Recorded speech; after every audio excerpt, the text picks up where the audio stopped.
الرحمن الرحيم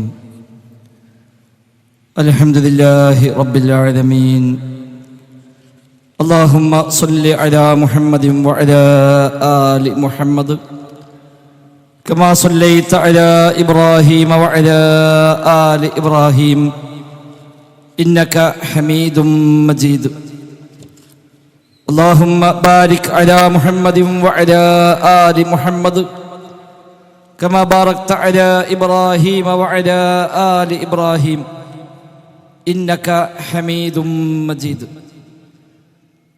أما بعد فإن خير الكلام كلام الله وخير السنن سنن محمد صلى الله عليه وسلم وشر الأمور محدثاتها وكل محدثة بدعة وكل بدعة ضلالة وكل ضلالة في النار. أعوذ بالله من الشيطان الرجيم. بسم الله الرحمن الرحيم. يا أيها الذين آمنوا اتقوا الله حق تقاته ولا تموتن إلا وأنتم مسلمون. أعوذ بالله من الشيطان الرجيم. والسابقون الأولون من المهاجرين والأنصار والذين اتبعوهم بإحسان رضي الله عنهم ورضوا عنه وأعد لهم جنات تجري تحتها الأنهار خالدين فيها أبدا ذلك الفوز العظيم.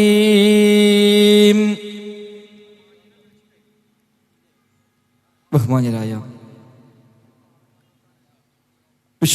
വിശ്വാസിനികളെ, സഹപ്രവർത്തകരെ, റഹ്മാനായ റബ്ബ് സുബ്ഹാനഹു വ തആലയുടെ നിയമനിർദ്ദേശങ്ങൾ കഴിവിൻ്റെ പരമാവധി ജീവിതത്തിൽ പാലിക്കാൻ ശ്രമിച്ചുകൊണ്ട് മുത്തഖീങ്ങളായി ജീവിക്കണേ എന്ന് ആവർത്തിച്ച് ഈ വേദിയിൽ ഓർമ്മപ്പെടുത്തുകയാണ്. റബ്ബ് സുബ്ഹാനഹു വ തആല നമുക്കെല്ലാം തൗഫീഖ് പ്രദാനം ചെയ്യുമാറാവട്ടെ. ഈ രംഗത്ത് നാം ചെലവഴിക്കുന്ന ഊർജവും സമയവും സമ്പത്തുമെല്ലാം സ്വാലിഹായ അമലായി റബ്ബ് സുബ്ഹാനഹു വ തആല നമ്മിൽ നിന്ന് കബൂലാക്കുമാറാവട്ടെ. ദുആ ചെയ്യാൻ പ്രത്യേകമായി പറഞ്ഞേൽപ്പിച്ച ധാരാളം സഹോദരങ്ങൾ ജീവിതത്തിലെ വ്യത്യസ്തങ്ങളായ സാഹചര്യങ്ങൾ മുമ്പിൽ വെച്ചുകൊണ്ട് ദുആ ചെയ്യാനും വസിയത്ത് ചെയ്തവരുണ്ട്. അള്ളാഹു എല്ലാവർക്കും ഖൈറും ബറക്കത്തും നൽകി അനുഗ്രഹിക്കുമാറാവട്ടെ. നമ്മുടെ പ്രധാനപ്പെട്ട പ്രവർത്തകന്മാരും രോഗികളായി പ്രയാസപ്പെടുന്നവരുണ്ട്. അല്ലാഹു സുബ്ഹാനഹു വ തആല ശിഫ നൽകി അനുഗ്രഹിക്കുമാറാവട്ടെ. അനുഭവിക്കുന്ന വേദനയ്ക്ക് അല്ലാഹു തആല അവർക്കെല്ലാം അർഹമായ പ്രതിഫലം നൽകുമാറാവട്ടെ. ഏതു സമയത്ത് എപ്പോൾ എവിടെ വെച്ച് മരിക്കേണ്ടി വന്നാലും ലാ ഇലാഹ ഇല്ലല്ലാഹ് എന്ന് ഉച്ചരിച്ചുകൊണ്ട് ഈമാനോടെ മരിക്കുവാനും അല്ലാഹുവിൻ്റെ ജന്നാത്തുൽ ഫിർദൗസിൽ ഒരിടം ലഭിക്കുവാനുമുള്ള മഹാഭാഗ്യം നൽകി സാധുക്കളായ ദുർബലന്മാരായ നമ്മെ റബ്ബ് സുബ്ഹാനഹു വ തആല അനുഗ്രഹിക്കുമാറാവട്ടെ. വിശുദ്ധ റമദാനിലേക്ക് കടക്കാനുള്ള ഒരുക്കങ്ങളാണ് ഈ ദിവസങ്ങളിൽ എല്ലാവരും നിർവഹിച്ചു കൊണ്ടിരിക്കുന്നത്. പടച്ച റബ്ബ് റമദാനിലേക്ക് പ്രവേശിക്കുവാനും ആ റമദാനിനെ ഏറ്റവും നന്നായി ഉപയോഗപ്പെടുത്തുവാനുമുള്ള മഹാഭാഗ്യം നൽകി നമ്മയെല്ലാം അനുഗ്രഹിക്കുമാറാവട്ടെ. ഇത്തരം പ്രോഗ്രാമിൻ്റെ പശ്ചാത്തലം ബഹുമാന്യനായ PN അബ്ദുൽ ലത്തീഫ് മദനി അവർ ഇവിടെ സൂചിപ്പിക്കുകയുണ്ടായി. അദ്ദേഹത്തെ സംസാരത്തിൽ ഞങ്ങൾ രണ്ട് മഹാപണ്ഡിതന്മാർ എന്നൊരു പദപ്രയോഗം വന്നുപോയി. സാധാരണ PN പറയാറില്ല. എന്തോ ഒരു അബദ്ധവശാൽ അതൊരു അധികപ്പറ്റായി കടന്നുകൂടി. ഞങ്ങൾ രണ്ടാളും പണ്ഡിതന്മാരല്ല, മഹാപണ്ഡിതന്മാരുമല്ല, പണ്ഡിതന്മാരുമല്ല. നമ്മളൊക്കെ ദീന് പഠിക്കാൻ ശ്രമിക്കുന്ന മതവിദ്യാർത്ഥികൾ. പടച്ച റബ്ബ് നമുക്കെല്ലാം ദീനിന് വേണ്ടി സേവനം ചെയ്യാൻ തൗഫീഖ് പ്രദാനം ചെയ്യുമാറാവട്ടെ. സഹോദരങ്ങളെ, ലോകത്ത് ഇസ്ലാമിൻ്റെ പേരിൽ ധാരാളം സംഘങ്ങളും ധാരാളം ആശയാദർശങ്ങളുമൊക്കെ ലോകവ്യാപകമായി എല്ലാ കാലത്തുമുണ്ട്. അതുണ്ടാകുമെന്നത് റസൂലുള്ളാഹി സ്വല്ലല്ലാഹു അലൈഹി വസല്ലമ വഹീയുടെ അടിസ്ഥാനത്തിൽ നമ്മെ പഠിപ്പിച്ച യാഥാർത്ഥ്യവുമാണ്. നബിതങ്ങൾ പഠിപ്പിച്ച് പൂർത്തിയാക്കിപ്പോയ ദീന് അതിൽ യാതൊരു മാറ്റവുമില്ലാതെ ഖിയാമത്ത് വരെ അങ്ങനെ തന്നെ നിലനിൽക്കുമെന്നും എല്ലാ മുസ്ലിമീങ്ങളും ആ ശരിയായ വഴിയിൽ മാത്രമേ ഉണ്ടാകൂ എന്നുമല്ല പഠിപ്പിച്ചിട്ടുള്ളത്. എന്നാൽ ശരിയായ വശം ലോകത്ത് നിലനിൽക്കും. അതിൽ നിന്ന് ആളുകൾ വ്യത്യസ്തമായ തലങ്ങളിലേക്ക് വഴിമാറി സഞ്ചരിക്കുക തന്നെ ചെയ്യുമെന്നാണ് റസൂലുള്ളാഹി സ്വല്ലല്ലാഹു അലൈഹി വസല്ലമ നമ്മെ അറിയിച്ചിരിക്കുന്നത്.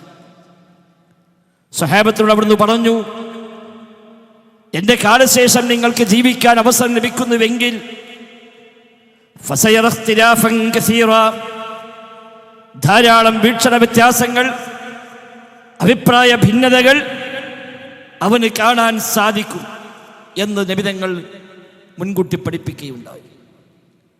ജൂത ക്രൈസ്തവരെക്കാൾ ഏറെ ഒരു പടി കൂടി കടന്നുകൊണ്ട് എൻ്റെ ഉമ്മത്തിൽ ഭിന്നിപ്പുകൾ വരുമെന്ന് നബിതങ്ങൾ പഠിപ്പിച്ച ഹദീസ് ഇമാം ഹാക്കിമും മറ്റുമെല്ലാം ഉദ്ധരിച്ച സ്വഹീഹായ പരമ്പര ഉദ്ധരിക്കപ്പെട്ട ഹദീസാണ്. അതൊരു യാഥാർത്ഥ്യമാണ്. നബിതങ്ങളുടെ കാലശേഷം സ്വഹാബിമാർ ജീവിച്ചിരിപ്പുള്ള കാലഘട്ടത്തിൽ തന്നെ പ്രവാചകരുടെ ഈ വചനങ്ങളുടെ പുലർച്ച ലോകത്ത് ആരംഭിച്ചിട്ടുമുണ്ട്. വ്യത്യസ്തമായ വിഷയങ്ങളിൽ വ്യതിയാനം സംഭവിച്ച, മാർഗഭ്രംശം സംഭവിച്ച ധാരാളം സംഘങ്ങൾ ലോകത്തുണ്ടായി.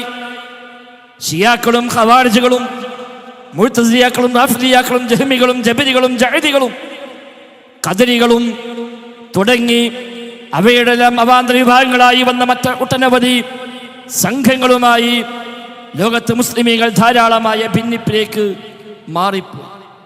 പടച്ചറബിൻ്റെ തീരുമാനം, പടച്ചറബിൻ്റെ പരീക്ഷണം. എന്നാൽ അതിനെല്ലാം ഇടയിലും ഏതാണ് ശരിയെന്ന് ആത്മാർത്ഥമായി പഠിക്കാനും അന്വേഷിക്കാനും തയ്യാറുള്ള ഏതൊരാൾക്കും ബോധ്യപ്പെടുമാറ് ആ ശരിയെ റബ്ബ് സുബ്ഹാനഹു വ തആല അങ്ങനെ തന്നെ നിലനിർത്തുകയും ചെയ്തു. നബി തങ്ങൾ പറഞ്ഞു, വലോ തറക്തുകും അലൽ ബൈളാ ലൈലുഹാ കനഹാരിഹാ, ഞാൻ നിങ്ങളെ വിട്ടേച്ചു പോകുന്നത് അലൽ ബൈളാ, വെളുത്ത വഴിയിലാണ്, വെളുത്ത പാതയിലാണ്. ലൈലുഹാ കനഹാരിഹാ, അതിന് രാവ് അതിൻ്റെ പകലിനെ പോലെ തന്നെയാണ്. ഇരുട്ടില്ല, കാണാത്ത ഭാഗമില്ല, രാത്രി പകൽ പോലെയാണ്. ലാ യസീഗു അൻഹാ ഇല്ലാ ഹാലികുൻ ഔ സായിഉൻ, നശിച്ചവനല്ലാതെ വ്യതിയാനം സംഭവിച്ചവനല്ലാതെ ആ നേരായ തെളിഞ്ഞ വഴിയിൽ നിന്ന് തെറ്റിപ്പോവുകയില്ല എന്ന് ഹബീബായ മുഹമ്മദ് മുസ്തഫ സല്ലല്ലാഹു അലൈഹി വസല്ലം. അതുകൊണ്ട് ആ ഒരു വെളുത്ത വഴി അൽ മഹജ്ജത്തുൽ ബൈളാ എന്ന് പണ്ഡിതന്മാർ വിശദീകരിച്ച അൽ ബൈളാ എന്ന് ഹദീസിൽ പരാമർശിച്ച ആ തെളിഞ്ഞ വഴി അത് വ്യക്തമായി തന്നെ ഖിയാമത്ത് വരെ നിലനിർത്തുമെന്ന് റബ്ബിന്റെ വാഗ്ദാനമാണ്. ഇതുവരെ അതുണ്ടായിട്ടുമുണ്ട്. ലോകത്ത് അഹ്ലുസുന്ന ന്യൂനപക്ഷമായി പോയ കാലഘട്ടമുണ്ട്. തുച്ഛമായ ആളുകളിലേക്ക് മാത്രം പരിമിതമായ സാഹചര്യം ഉണ്ടായിട്ടുണ്ട്. അന്നത്തെ പണ്ഡിതന്മാർ നൽകിയ വസിയത്തുകൾ കാണാം. നീ ഭൂമിയുടെ കിഴക്ക് വശത്താണെങ്കിൽ ആ ഭൂമിയുടെ പടിഞ്ഞാറ് ഭാഗത്ത് അഹ്ലുസുന്നയിൽപ്പെട്ട ഒരാളുണ്ട് എന്നറിഞ്ഞാൽ നീ അവന് സലാം പറഞ്ഞയക്കുക. സഹോദരങ്ങളെ, നമ്മുടെ സംഘാടകർ ഈ പ്രോഗ്രാമിൻ്റെ സംഘാടനവുമായി ബന്ധപ്പെട്ട് നമ്മെ സമീപിക്കും. കഴിവിൻ്റെ പരമാവധി ആത്മാർത്ഥമായി നമ്മളൊക്കെ ഇതിൽ പങ്കാളികളാവുക. നമ്മുടെ ഏത് പ്രോഗ്രാമും നമ്മുടെ ഏത് സംരംഭങ്ങളും പള്ളികളുമെല്ലാം നമ്മളെല്ലാവരും കൂടെ കൂടിയിട്ടാണ് അതൊക്കെ പൂർത്തിയാക്കാറുള്ളത്. അതിൻ്റെ ബറക്കത്ത് നമ്മൾ കാണുന്നുമുണ്ട്. ആ നിലക്ക് സംഘാടകർ സമീപിക്കുമ്പോൾ നമ്മളൊക്കെ ആത്മാർത്ഥമായി സഹായിക്കണം. അല്ലാഹു തആല നമ്മിൽ നിന്ന് കബൂലാക്കുമാറാവട്ടെ. മുൻകാല അഹ്ലുസുന്നയുടെ നേതാക്കന്മാർ അന്ന് നൽകിയ ഉപദേശങ്ങൾ കാണാം. നീ ഭൂമിയുടെ പടിഞ്ഞാറ് ഭാഗത്താണെങ്കിൽ അതിന് കിഴക്കു ഭാഗത്ത് അഹ്ലുസുന്നയിൽപ്പെട്ട ഒരാളുണ്ട് എന്ന് നീ കേട്ടാൽ നീ അവന് സലാം പറഞ്ഞയക്കണം. കാരണം അഹ്ലുസുന്ന അത്രയും തുച്ഛമാണ്. ലിഅന്ന അഹ്ലുസുന്ന ഖലീൽ, അഹ്ലുസുന്ന വളരെ തുച്ഛമാണ് എന്ന് ഹിജ്റ 3-ാം നൂറ്റാണ്ടിലൊക്കെ ഉപദേശം നൽകിയ ചരിത്രം നമുക്ക് കാണാൻ സാധിക്കുന്നുണ്ട്. ആളുടെ എണ്ണം കൂടുകയും കുറയുകയും സ്വാധീനമുണ്ടായും ഇല്ലാതെയും ഒക്കെയായി വളർന്നും തളർന്നുമൊക്കെ കടന്നു പോന്നിട്ടുണ്ട്. എങ്കിലും അഹ്ലുസുന്ന പൂർണ്ണമായും കുറ്റിയേറ്റുപോയ ഒരു സാഹചര്യം ഉണ്ടായിട്ടില്ല. അതുകൊണ്ട് അഹ്ലുസുന്നക്ക് 1400 വർഷത്തെ പാരമ്പര്യമുണ്ട്. അന്ന് എവിടെയെല്ലാം ആരെല്ലാം പിഴച്ചവാദങ്ങളുമായി രംഗത്ത് വന്നുവോ അതിനെതിരെ ഖണ്ഡനങ്ങളായും ഗ്രന്ഥരചനയായും വാദപ്രതിവാദങ്ങളായും എല്ലാം എല്ലാ കാലത്തും നടന്നിട്ടുണ്ട്. നമ്മുടെ നാട്ടിൽ മാത്രമുണ്ടായ ഒന്നല്ല അത്. ഈ ഉമ്മത്തിൽ ആദ്യമായി സംവാദം നടത്തിയത് മഹാനായ സഹാബി ഇബ്നു അബ്ബാസ് റളിയല്ലാഹു അൻഹുമയാണ്. ഖവാരിജുകളുമായി ഇദ്ദേഹം സംവദിച്ചു. അതിനുശേഷം പലരും സംവാദം നടത്തി. ഇമാം അബൂ ഹനീഫ റഹിമഹുല്ലാ സംവാദ രംഗത്ത് അറിയപ്പെട്ടവരാണ്. ഇമാം ഷാഫിഈ സംവാദ രംഗത്ത് അറിയപ്പെട്ടവരാണ്. ഇബ്നു ഖുതൈബ റഹിമഹുല്ലാ, അതേപോലെ ധാരാളം പണ്ഡിതന്മാർ, അവരൊക്കെ ഇബ്നു തൈമിയ്യയെ പോലെ, ഇബ്നു ഖയ്യിമിനെ പോലെ, ഇമാം ശാത്തിബിയെ പോലെ അവരൊക്കെ സംവാദ രംഗത്ത് പ്രത്യേകമായി അറിയപ്പെട്ട പിഴച്ച സംഘങ്ങളുമായി ആ നിലക്ക് ആദർശ പോരാട്ടം നടത്തിയ മഹാന്മാരായ പണ്ഡിതന്മാരാണ് അവരൊക്കെ. ഇബ്നു ഖുദാമത്തുൽ മഖ്ദിസി റഹിമഹുള്ളയെ കുറിച്ച് ശൈഖുൽ ഇസ്ലാം അടക്കം എടുത്തു പറഞ്ഞ മഹത്വങ്ങൾ കാണാം. സംവാദ രംഗത്ത് വാദപ്രതിവാദങ്ങളിൽ അദ്ദേഹം കാണിച്ച ക്ഷമയും അദ്ദേഹം കാണിച്ച ശാന്തതയും, എതിരാളികൾ എങ്ങനെ പ്രയാസപ്പെടുത്താൻ, എങ്ങനെ അവരൊക്കെ വൈകാരികമാക്കാൻ ശ്രമിച്ചാലും അതൊന്നും വീഴാതെ ശാന്തമായി പുഞ്ചിരിച്ചുകൊണ്ട് സംവാദം നിർവഹിച്ച ഇബ്നു ഖുദാമത്തുൽ മഖ്ദിസിയെ ഇബ്നു തൈമിയ്യ റഹിമഹുല്ലാഹ് പ്രത്യേകമായി പരാമർശിക്കുന്നത് ചരിത്രങ്ങൾ നമുക്ക് കാണാൻ സാധിക്കുന്നുണ്ട്. അഹ്ലുസുന്നക്ക് 14 പാരമ്പര്യമുണ്ട്. ആ അഹ്ലുസുന്ന ശരിയായ വഴിയിൽ ഖുർആനും സുന്നത്തും പഠിപ്പിച്ച ശരിയായ ആദർശത്തെ അതേപടി നിലർത്തുവാനുള്ള പരിശ്രമങ്ങൾ എല്ലാ കാലത്തും ചെയ്തു പോന്നിട്ടുണ്ട്. ആ അഹ്ലുസുന്നയുടെ ഇവിടുത്തെ പതിപ്പാണ് കേരളത്തിലെ മുജാഹിദ് പ്രസ്ഥാനം. ഏത് കാലത്ത് കേരളത്തിലെ മുജാഹിദ് പ്രസ്ഥാനം എന്നത് ഇവിടുത്തെ അഹ്ലുസുന്നയുടെ പതിപ്പായിട്ടാണ് നമുക്ക് മനസ്സിലാക്കാൻ സാധിക്കുന്നത്. അല്ലാതെ ലോകത്താരോടും ബന്ധമില്ലാത്ത, മുമ്പാരോടും ബന്ധമില്ലാത്ത, എവിടുന്നോ സ്വതന്ത്രമായി ഉണ്ടായി വന്ന ഏതോ ചില ചിന്തകളുടെ, ഏതെങ്കിലുമൊക്കെ ആളുകളുടെ ചിന്താഗതികളുടെ ഭാഗമായി ഉണ്ടായ ഒന്നൊന്നുമല്ല കേരളത്തിലെ മുജാഹിദ് പ്രസ്ഥാനം എന്നത്. അഹ്ലുസുന്നയുടെ കേരള പതിപ്പായി ലോകത്ത് വ്യത്യസ്ത രാജ്യങ്ങളിൽ വ്യത്യസ്ത പേരുകളിൽ അറിയപ്പെട്ടതുപോലെ ഈജിപ്തിലെ അൻസാർ സുൽത്താൻ മുഹമ്മദിയെ പോലെ, അതേ ഉത്തരേന്ത്യയിലെ അഹ്ലെ ഹദീസിനെ പോലെ കേരളത്തില് അഹ്ലുസുന്നയുടെ പതിപ്പായി രംഗത്ത് വന്നതാണ് മുജാഹിദ് പ്രസ്ഥാനം എന്നത്. 100 കൊല്ലം മുമ്പ് അതൊരു പ്രസ്ഥാനമായി, സംഘടനയായി, ഒരു സംവിധാനമായി രൂപപ്പെട്ടു വന്നത് ഒഴിച്ചാൽ അതിനു മുമ്പും വ്യക്തികളായും കൂട്ടായ്മകളായും ഒക്കെ ഈ രംഗത്ത് സേവനങ്ങൾ ചെയ്ത ധാരാളം ആളുകൾ ലോകത്ത് കഴിഞ്ഞു പോയിട്ടുണ്ട്. അതുകൊണ്ട് മുജാഹിദ് പ്രസ്ഥാനം പഠിപ്പിച്ച ആശയാദർശങ്ങൾക്ക് കൃത്യമായൊരു പാരമ്പര്യം, 14 പാരമ്പര്യം ഏത് വിഷയത്തിലും കാണാൻ കഴിയും. ആരും പറയാത്ത സ്വന്തമായ ആശയം പഠന രംഗത്ത് വന്നവരല്ല മുജാഹിദ് പ്രസ്ഥാനം. ഇന്ന് ചിലർ അങ്ങനെയാണ് പറയുന്നത്. നമുക്ക് ആരോടും ബന്ധമില്ല, നമുക്ക് ലോകത്തെവിടെയും മാതൃകയില്ല, നമ്മുടെ കേരളത്തിന് മാത്രമുള്ള സ്പെഷ്യൽ ഒരു പതിപ്പാണ് എന്നൊക്കെ പുസ്തകം എഴുതിയവർ നമ്മുടെ നാട്ടിൽ ഇപ്പോഴും ജീവിച്ചിരിപ്പുണ്ടല്ലോ. ഇല്ല സഹോദരങ്ങളെ, അത് അഹ്ലുസുന്നയുടെ രീതിയല്ല. എല്ലാ ഇമാമിങ്ങളെയും, അഹ്ലുസുന്ന മുഴുവൻ ഇമാമിങ്ങളെയും അംഗീകരിച്ചും പിൻപറ്റിയും അവര് പഠിപ്പിച്ച ശരിയായ ആദർശങ്ങളെ അതേപടി സ്വീകരിച്ചും വല്ല അബദ്ധങ്ങൾക്ക് സംഭവിച്ചെങ്കിൽ അത് അബദ്ധമാണെന്ന് മനസ്സിലാക്കി അവർക്ക് വേണ്ടി പ്രാർത്ഥിച്ചുകൊണ്ടുമാണ് അഹ്ലുസുന്ന ഏത് കാലത്തും മുന്നോട്ട് പോയിട്ടുള്ളത്. ഇമാം അബൂ ഹനീഫയെ പോലെ, ഇമാം മാലിക്കിനെ പോലെ, ഇമാം ഷാഫിഈയെ പോലെ, ഇമാം അഹ്മദിനെ പോലെ, ഇമാം ബുഖാരിയെ പോലെ, ഇമാം മുസ്ലിമിനെ പോലെ റഹിമഹുമുല്ലാഹ് എന്നിലൊടുങ്ങാത്ത എത്രയെത്ര മഹാനേതാക്കന്മാരാണ് കഴിഞ്ഞ തലമുറകളിലെല്ലാമായി ഈ ഉമ്മത്തിന് കഴിഞ്ഞു പോയത്. ഇമാം മാലിക്കിന് സ്ഥാനപ്പേര് ഇമാമു ദാറുൽ ഹിജ്റ എന്നാണല്ലോ. ദാറുൽ ഹിജ്റയിലെ ഇമാം, മദീനയിലെ ഇമാം 1200 കൊല്ലം പിന്നിട്ടിട്ടും ഇന്നും ഇമാമു ദാറുൽ ഹിജ്റ, ദാറുൽ ഹിജ്റയിലെ ഇമാം എന്ന്, ഹിജ്റ ഭവനത്തിലെ ഇമാം എന്ന് കഴിഞ്ഞ 1300ഓളം കൊല്ലങ്ങളായി ലോകം മുഴുക്കെ അംഗീകരിച്ചു പോന്ന ഒരു മഹാനായ പണ്ഡിതൻ, അതാണ് ഇമാം മാലിക് റഹിമഹുല്ലാഹ്. ഇമാം അഹ്മദ്, ഇമാം അഹ്ലുസുന്ന, അഹ്ലുസുന്നയുടെ ഇമാം, ഇമാമുസുന്ന, സുന്നത്തിന്റെ ഇമാം എന്നറിയപ്പെട്ട മഹാപണ്ഡിതനാണ് ഇമാം അഹ്മദ് റഹിമഹുല്ലാഹ്. ഇമാം അശ്അരി, അദ്ദേഹം അശ്അരിയത്ത് വിട്ട്, മുഅ്തസിലിയത്ത് വിട്ട്, കുല്ലാബിയത്ത് വിട്ട് അഹ്ലുസുന്നയിലേക്ക് തൗബ ചെയ്ത് മടങ്ങി വരുമ്പോൾ അദ്ദേഹം പ്രഖ്യാപിക്കുന്ന പ്രഖ്യാപനം കാണാം. നിങ്ങൾ എന്നോട് ചോദിക്കും, ഇത്രയും കാലം ഞാൻ പറഞ്ഞ ആശയമെല്ലാം ഇതാ ഒഴിവാക്കിയിരിക്കുന്നു എന്ന് പറയുമ്പോൾ നിങ്ങൾ ചോദിക്കും, ഇനി എന്താ നിങ്ങളുടെ അഭിപ്രായം, എന്താ നിങ്ങൾക്ക് പറയാനുള്ളത്, ഇനി മുതൽ എന്താ നിങ്ങളുടെ നിലപാട് എന്ന് നിങ്ങൾ ചോദിക്കും.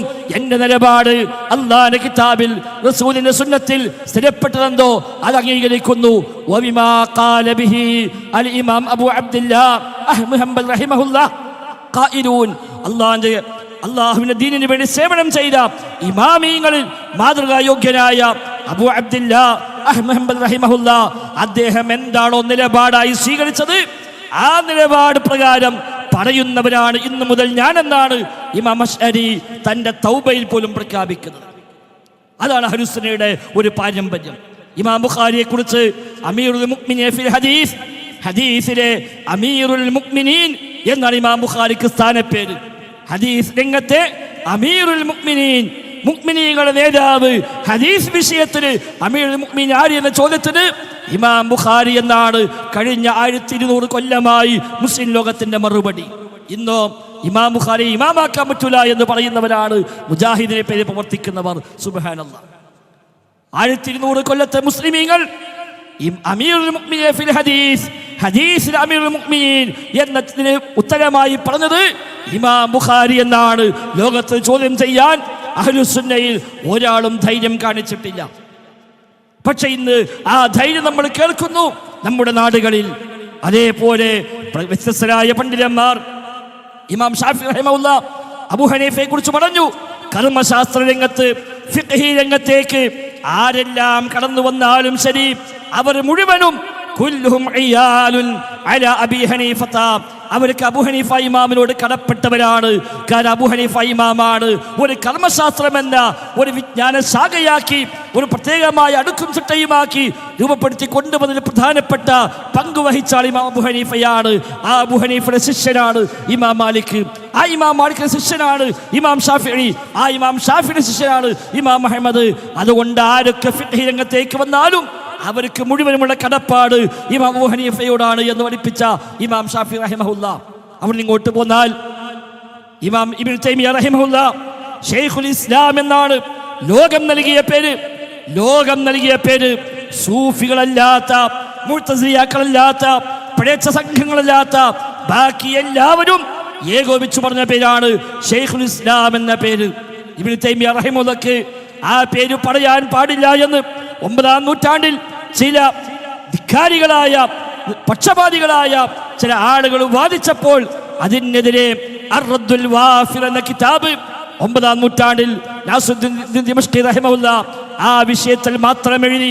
ഇബ്നു തൈമിയ്യയെ കുറിച്ച് ശൈഖുൽ ഇസ്ലാം എന്ന് പറഞ്ഞ 73 മഹാപണ്ഡിതന്മാരെ അദ്ദേഹം പേരെടുത്ത് പരാമർശിച്ചുകൊണ്ട് ഇവരൊക്കെ ഇതാ ഇബ്നു തൈമിയ്യയെ പറ്റി ശൈഖുൽ ഇസ്ലാം എന്ന് പറഞ്ഞിരിക്കുന്നു എന്ന് സ്ഥാപിച്ചുകൊണ്ട് അദ്ദേഹം എഴുതിയ ഗ്രന്ഥം അർ-റദ്ദുൽ വാഫിർ എന്ന ഗ്രന്ഥം ഇന്നും ലഭ്യമാണ് നമുക്ക്.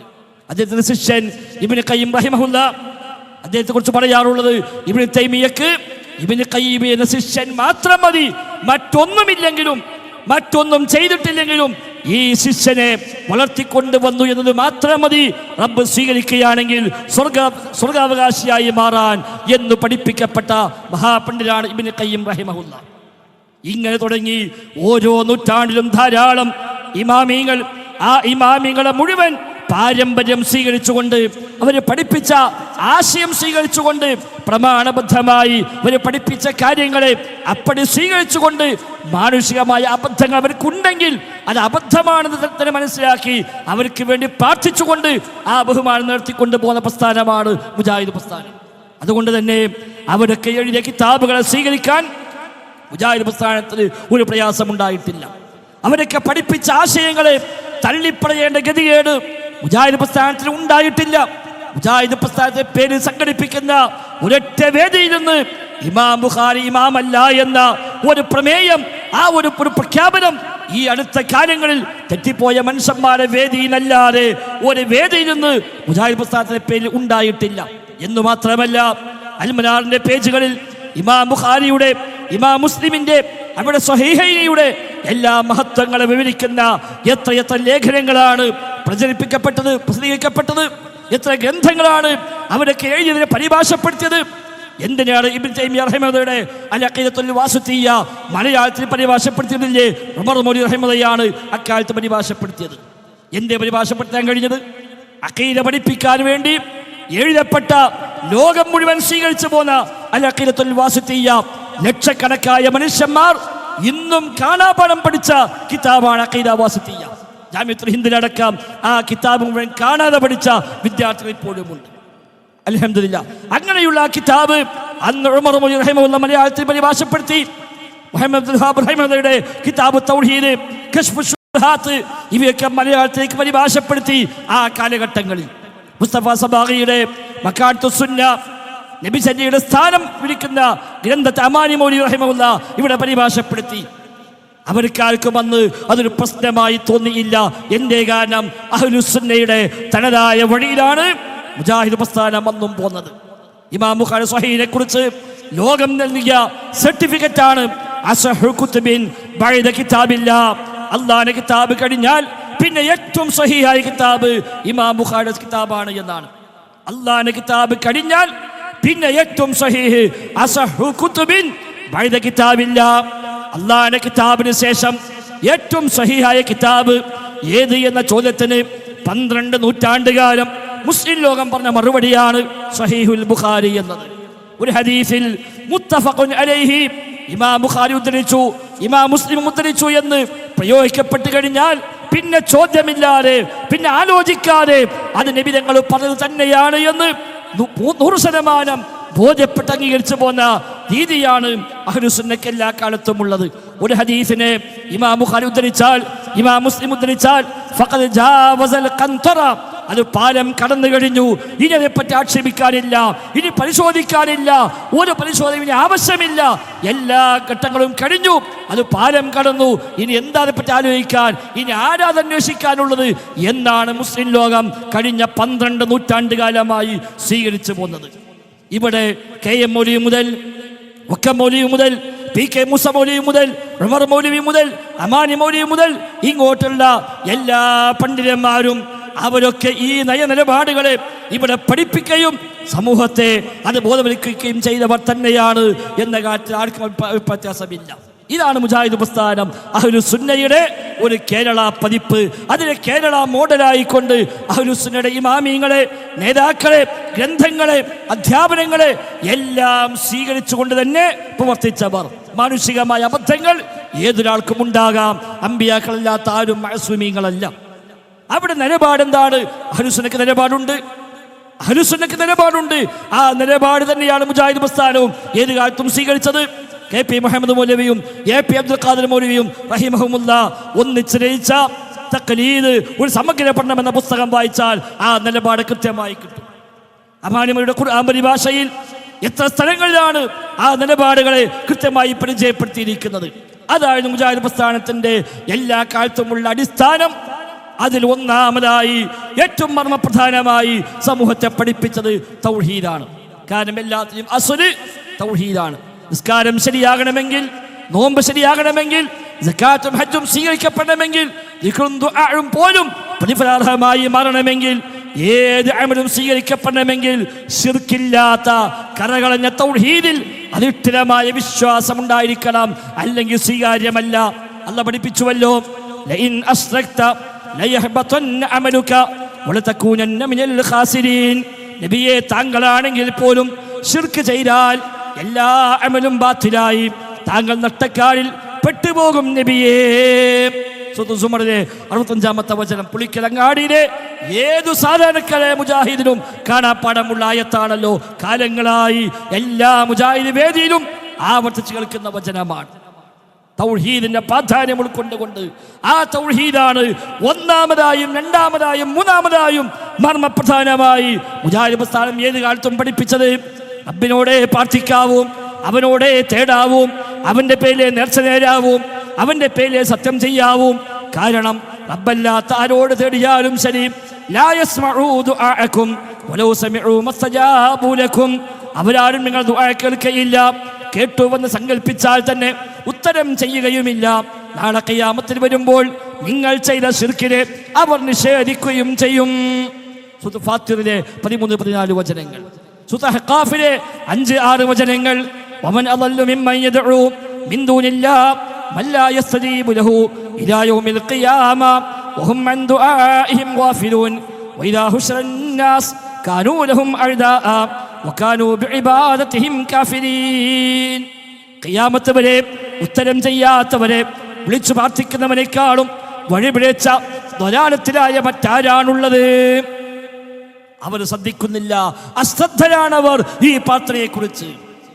ജനങ്ങളെല്ലാം ഒരുമിച്ച് കൂട്ടപ്പെട്ടാൽ മഹ്ശറിലേക്ക് എത്തിക്കഴിഞ്ഞാൽ ഈ ഇബാദത്തിനെ, ഈ ആരാധനയെ അവർ നിഷേധിക്കും. വിശുദ്ധ ഖുർആൻ വ്യക്തമായി പഠിപ്പിച്ചു. അല്ലാഹുവിന് പുറമെ ആരോട് തേടിയാലും ശരി, ഒരു ഈച്ചയെപ്പോലും പടക്കാനാവില്ല അവർക്ക്. അവരെല്ലാവരും കൂടെ ഒരുമിച്ച് കൂടിയാലും ശരി, പടച്ച റബ്ബിന് പുറമെ അമ്പിയാക്കളാകട്ടെ, ഔലിയാക്കളാകട്ടെ, ജിന്നുകളാകട്ടെ, മലക്കളാവട്ടെ, പിശാചുക്കളാവട്ടെ, കല്ലോ മരമോ പുണ്യപുരുഷന്മാരോ ഏതാണെങ്കിലും ശരി, അല്ലാഹുവിന് പുറമെ ആരോട് തേടിയാലും ശരി, അവരാരും ഒരു ഈച്ചയെപ്പോലും സൃഷ്ടിക്കുന്നില്ല. അവരെല്ലാരും കൂടെ ഒരുമിച്ച് കൂടിയാലും ശരി, ഒരു ഈച്ചയെപ്പോലും സൃഷ്ടിക്കുന്നില്ല.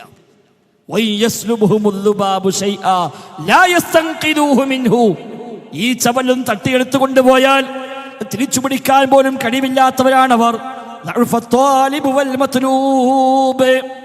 എന്നിരിക്കെ തേടുന്നവനും തേടപ്പെടുന്നവനും ദുർബലൻ തന്നെ എന്ന് വിശുദ്ധ ഖുർആൻ. എത്രയെത്ര വചനങ്ങൾ അല്ലാഹ് പറഞ്ഞു. ഇതാ ഉദാഹരണം പറഞ്ഞു തരാം. പടച്ച റബ്ബിനെ പുറമെ നിങ്ങൾ ആരോട് പ്രാർത്ഥിച്ചാലും ആരോട് തേടിയാലും ശരി, അതിലേക്ക് ഉദാഹരണം പറയാം. ഉദാഹരണം പറയപ്പെടുന്നു, ശ്രദ്ധിക്കണേ. ഖുർആന്റെ ശൈലിയാണ്, ശ്രദ്ധിക്കണേ. എന്നിട്ടാണ് പറഞ്ഞത്, പടച്ച റബ്ബിനെ പുറമെ നിങ്ങൾ ആരോട് തേടിയാലും ശരി, അവരാരും ഉത്തരം ചെയ്യുകയില്ല. ഏതുപോലെ?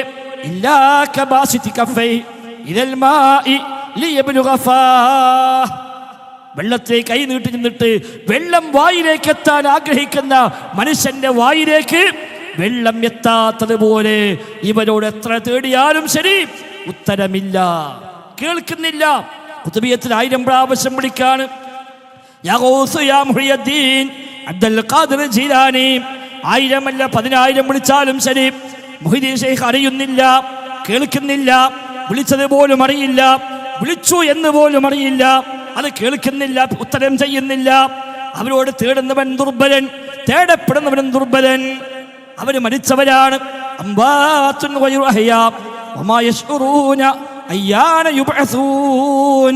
മരിച്ചവരാണവർ. ജീവനില്ലാത്തവരാണവർ. കണ്ടോ, മരിച്ചു എന്ന് പറഞ്ഞാൽ മതി, പിന്നെ മറ്റു പറയേണ്ട ആവശ്യമില്ല. എന്നാലും ആരെങ്കിലും ബാധിച്ചാലോ മരിച്ചാലും കേൾക്കും. ഇല്ല, മരിച്ചവരാണ്, ജീവനില്ലാത്തവരാണ്.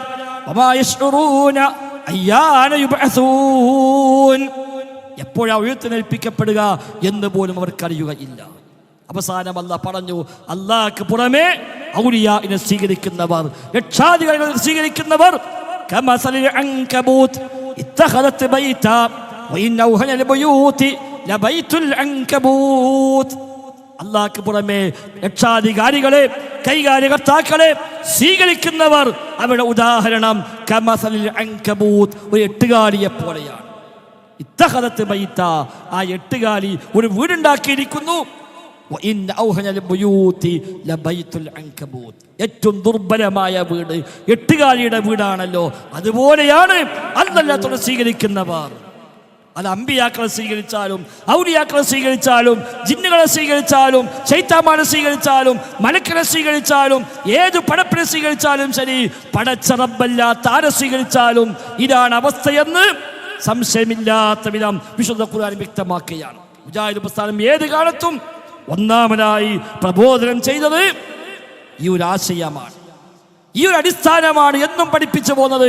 അല്ലാഹുവിന് പുറമെ ആർക്കും തന്നെ ദുആ കേൾക്കാൻ കഴിയില്ല, ഉത്തരം ചെയ്യാൻ കഴിയില്ല. നിങ്ങളെ വിളി കേൾക്കുന്നില്ല, അറിയുന്നില്ല, അവർ കേൾവിയില്ല, കാഴ്ചയില്ല, എല്ലാം അവസാനിച്ചുവെന്ന് അല്ലാഹുവിന്റെ കിതാബ് പഠിപ്പിച്ചുകൊണ്ട് മുജാഹിദ് പ്രസ്ഥാനം പ്രബോധനം ചെയ്തു.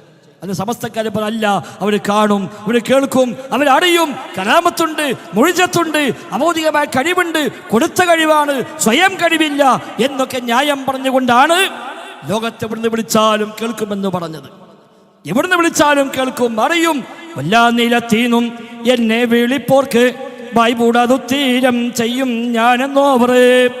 എവിടുന്ന് വിളിച്ചാലും ശരി, ആരെപ്പോ വിളിച്ചാലും ശരി, വായപ്പുടും മുമ്പ് ഉത്തരം ചെയ്യാമെന്ന് നമ്മളെ കോഴിക്കോട്ടുകാരൻ പാട്ടെഴുതി വെച്ചപ്പോൾ അത് ന്യായീകരിക്കാൻ സമസ്തക്കാർ മുന്നോട്ട് വന്നു. ലോകത്തെവിടുന്ന് വിളിച്ചാലും അവന്റെ വിളിക്ക് ഉത്തരം ചെയ്യുമെന്ന് ഖുതുബിയത്തിന് പറഞ്ഞു. അജബ്തുഹു മുസ്രിഅൻ മിൻ അജ്ലി ദഅവതിഹി. എന്നെ വിളിച്ചാൽ അവൻ എത്രയും വേഗം ഉത്തരം ചെയ്യും. മിൻ അജ്ലി ദഅവതിഹി, അവന്റെ ആ ദഅവത്ത്, അവന്റെ ആ ദുആ കാരണമായി ഞാൻ ഉത്തരം ചെയ്യുമെന്ന് മുഹീദ്ദീൻ ശൈഖ് പറഞ്ഞുവെന്ന് തമിഴ്നാട്ടുകാരൻ എഴുതി വെച്ചു. അത് ന്യായീകരിക്കാൻ സമസ്തക്കാര് വന്നു. ഓല് പറഞ്ഞെന്താ, അബൗദിക കഴിവ് ഓൽക്കൊക്കെ ഉണ്ട്. അഭൗതികമായ കഴിവ് അമ്പിയാക്കൾക്കുണ്ട്, ഔലിയാക്കന്മാർക്കുണ്ട്, മഹാന്മാർക്കുണ്ട്, മലക്കുകൾക്കുണ്ട്, ജിന്നുകൾക്കുണ്ട്. അതുകൊണ്ട് അവരൊക്കെ വിളി കേൾക്കും, അവരൊക്കെ ഉത്തരം ചെയ്യും, സഹായിക്കും, ഹാജരാകും, ദോഷം തടുക്കും എന്ന് സമസ്തക്കാര് പറഞ്ഞപ്പോ മുജാഹിദ് പ്രസ്ഥാനത്തിന്റെ വേദിയിൽ നിന്ന് നമ്മുടെ പഴയകാല നേതാക്കന്മാര് മുതൽ ഇന്നും തുടർന്ന് വരുന്ന മറുപടിയാണ്, ഇല്ല കൂട്ടരെ, അവർക്കാർക്കും ആ കഴിവില്ല. ഒരു മഹാനും ആ കഴിവില്ല, ഒരു വലിയനും ആ കഴിവില്ല, ഒരു ജിന്നിനും ആ കഴിവില്ല, ഒരു മലക്കിനും ആ കഴിവില്ല. അത്തരം കഴിവുകൾ പടച്ച റബ്ബിന് മാത്രമേയുള്ളൂ. ഒരു പടപ്പിനുമില്ല. ഒരു പടപ്പിനും അദൃശ്യമായി സഹായിക്കാൻ കഴിയില്ല. ഒരു പടപ്പിനും അഭൗതികമായി സഹായിക്കാൻ കഴിയില്ല. ഒരു പടപ്പിനും അദൃശ്യമായി കാണാൻ കഴിയില്ല. ഒരു പടപ്പിനും അഭൗതികമായി നമ്മെ കേൾക്കാൻ കഴിയില്ല. നമ്മുടെ വിളി കേൾക്കാനോ നമ്മുടെ പ്രശ്നമറിയാനോ അതിൽ ഇടപെടുവാനോ സഹായിക്കാനോ ഉപദ്രവിക്കാനോ ദോഷം വരുത്താനോ ഒരു സൃഷ്ടിക്കും സാധ്യമല്ല. പടച്ച റബ്ബിനല്ലാതെ മറ്റാരും തന്നെ ഉപകാരം ചെയ്യുന്നവരില്ല, ഉപദ്രവം ഏൽപ്പിക്കുന്നവരില്ല, തടയുന്നവരുമില്ല. അല്ലാഹുമ്മ ലാ മാനിഅ ലിമാ അഅ്തൈത വലാ മുഅ്തി ലിമാ മനഅത. അല്ലാഹുവേ, നീ നൽകിയാൽ തടയുന്നവരില്ല, നീ തടഞ്ഞാൽ നൽകുന്നവരില്ല. ഇതല്ലേ നമ്മൾ അസ്ലി, ഇതല്ലേ അസ്ലി. പടച്ച റബ്ബ് നൽകുന്നു, പടച്ച റബ്ബ് നൽകാതിരിക്കുന്നു. അത് തടുക്കാൻ അഭൗതികമായ കഴിവുള്ള ആരാണുള്ളത്? ഒരു സൃഷ്ടിയുമില്ല, ഒരു ജിന്നുമില്ല, ഒരു മലക്കുമില്ല, ഒരു വലിയുമില്ല, ഒരു നബിയുമില്ല, ഒരു മഹാനുമില്ല. അതുകൊണ്ടാണ് അല്ലാഹ് പറഞ്ഞത്, പറയണേ, പ്രഖ്യാപിക്കണേ, ഹസ്ബി അല്ലാഹ്, എനിക്കല്ല മതി എന്ന് പറയണം. ഇന്നമാ അദ്ഉ റബ്ബി, നബിയോടല്ല പറയാ, നബിയെ പറയൂ, ഖുൽ, നബിയെ പ്രഖ്യാപിക്കൂ, ഇന്നമാ അദ്ഉ റബ്ബി, തീർച്ചയായും ഞാൻ ദുആ ചെയ്യുന്നത് എൻ്റെ റബ്ബിനോട് മാത്രമാണ്, അവന് ഒരാളെയും പങ്കു ചേർക്കില്ല എന്ന് പറയൂ നബിയേ. ഇത് സമസ്തക്കാരുമായി ഏറ്റുമുട്ടിയപ്പോ KM മൗലവി മുതൽ ഇങ്ങോട്ടുള്ള നമ്മുടെ പൂർവ്വകാല നേതാക്കന്മാർ മുഴുവനും അവിടെ മലയാള രചനകളിൽ വ്യക്തമായി എഴുതി വെച്ചു, അദൃശ്യമായ കഴിവ് അല്ലാഹ്ക്ക് മാത്രം, അഭൗതികമായ കഴിവ് അല്ലാഹ്ക്ക് മാത്രം, കാര്യകാല ബന്ധങ്ങൾ കഠിനമായ കഴിവ് അല്ലാഹു തആലാക്ക് മാത്രം, ഒരു പടപ്പിനുമില്ല. KM മൗലവിയുടെ അദ്ദുആ വൽ ഇബാദ, അദ്ദുആ വൽ ഇബാദ എന്ന പുസ്തകത്തിന്റെ 5-6 പേജുകളിൽ KM മൗലവി റഹിമഹുല്ലാഹ് വ്യക്തമായി രേഖപ്പെടുത്തി വെച്ചു. PK മൂസ മൗലവി എഴുതി വെച്ചു. അമാനിയുടെ പരിഭാഷകളിൽ പല സ്ഥലത്ത് ആവർത്തിച്ചു പറഞ്ഞു. ഉമർ മൗലവി റഹിമഹുല്ലാഹയുടെ എല്ലാ ഗ്രന്ഥങ്ങളിലും, വിശിഷ്യ ഫാത്തിഹയുടെ തീരത്ത് എന്ന ഗ്രന്ഥത്തിലും ഉമർ മൗലവി റഹിമഹുല്ലാഹ് അത് രേഖപ്പെടുത്തി വെച്ച് കാണാൻ കഴിയും. അതേപോലെ കുഞ്ഞീദ് മദനിയുടെ തൗഹീദ് ഇസ്ലാമിന്റെ ജീവൻ എന്ന പുസ്തകത്തിലും തൗഹീദ് ഇസ്ലാമിന് അടിത്തറ എന്ന പുസ്തകത്തിലും ആവർത്തിച്ചെഴുതി, അഭൗതികമായ കഴിവ് അല്ലാഹു തആലാക്ക് മാത്രമേയുള്ളൂ, സൃഷ്ടികളിൽ ആർക്കുമില്ല, പടപ്പുകളിൽ ആർക്കുമില്ല, ഒരു മനുഷ്യനുമില്ല, ഒരു പടപ്പിനുമില്ല, ഒരു ജിന്നിനുമില്ല, ഒരു മലക്കിനുമില്ല, അത് പടച്ച റബ്ബിനു മാത്രം, മറ്റാർക്കുമില്ല. ഇതാണ് മുജാഹിദ് പ്രസ്ഥാനത്തിന് എന്നുമുള്ള പാരമ്പര്യം. ഇത് പറഞ്ഞപ്പോൾ അന്നത്തെ മുജാഹിദ് പ്രസ്ഥാന നേതാക്കന്മാർക്ക് ഒരു ഹദീസും തള്ളേണ്ടി വന്നിട്ടില്ല. അങ്ങനെയാണെങ്കിൽ ഇവിടെ മലക്ക് കണ്ടു എന്നില്ലേ, അവിടെ ജിന്ന് ഇടപെട്ടു എന്നില്ലേ, അവിടെ ജിന്ന് ഉപദ്രവിച്ചു എന്നില്ലേ, ഇവിടെ സാഹിബ് സഹായിച്ചു എന്നില്ലേ, അതുകൊണ്ട് ആ ഹദീസ് തള്ളണം എന്ന് അന്ന് പറയേണ്ടി വന്നിട്ടില്ല. അന്ന് സമസ്തക്കാരുമായി ശിർക്കിന്റെ ആളുകളുമായി അതിശക്തമായ ഖണ്ഡനങ്ങളും വാദപ്രതിവാദങ്ങളും ഒക്കെ അന്നവർ നിർവഹിച്ചു, അവർ നടത്തി. ഒരൊറ്റ ഹദീസിനെ തള്ളാതെ, ഒരു ഹദീസിനെ തള്ളാതെ, സ്ഥിരപ്പെട്ട ഒന്നിനെയും മാറ്റിവെക്കാതെ, മൻഹജ് വിടാതെ, അഹ്ലുസുന്നയുടെ പാരമ്പര്യം ഒന്നും ഒഴിവാക്കാതെ അഖീദ പഠിപ്പിക്കാൻ ഈ കാലഘട്ടങ്ങൾക്കിടയിൽ എഴുതപ്പെട്ട ഏതൊക്കെ കിതാബുണ്ടോ ആ കിതാബുകൾ മുഴുവനും സ്വീകരിച്ചുകൊണ്ട് തന്നെയാണ്, അഹ്ലുസുന്നയുടെ എല്ലാ കിതാബുകളെയും സ്വീകരിച്ചുകൊണ്ട് തന്നെയാണ് നമ്മുടെ മുൻഗാമികൾ ഈ പ്രബോധന മേഖല ഉറച്ചു നിന്നത്. സമസ്തക്കാർ അന്നും ഇന്നും അതേ വാദം പറയുന്നു. അബോധയ കഴിവ് അവർക്കുണ്ട്. അത് പറഞ്ഞു അവരിപ്പോൾ പിടുത്തം വിട്ടുപോയി. അന്ന് പറഞ്ഞപ്പോഴേ നമ്മളെ മുജാഹിദീങ്ങൾ പറഞ്ഞു അത് പറയല്ല, ഇത് അപകടമാണ്. അബൗദികമായ കഴിവ് അല്ലാഹ്ക്ക് മാത്രമേ ഉള്ളൂ.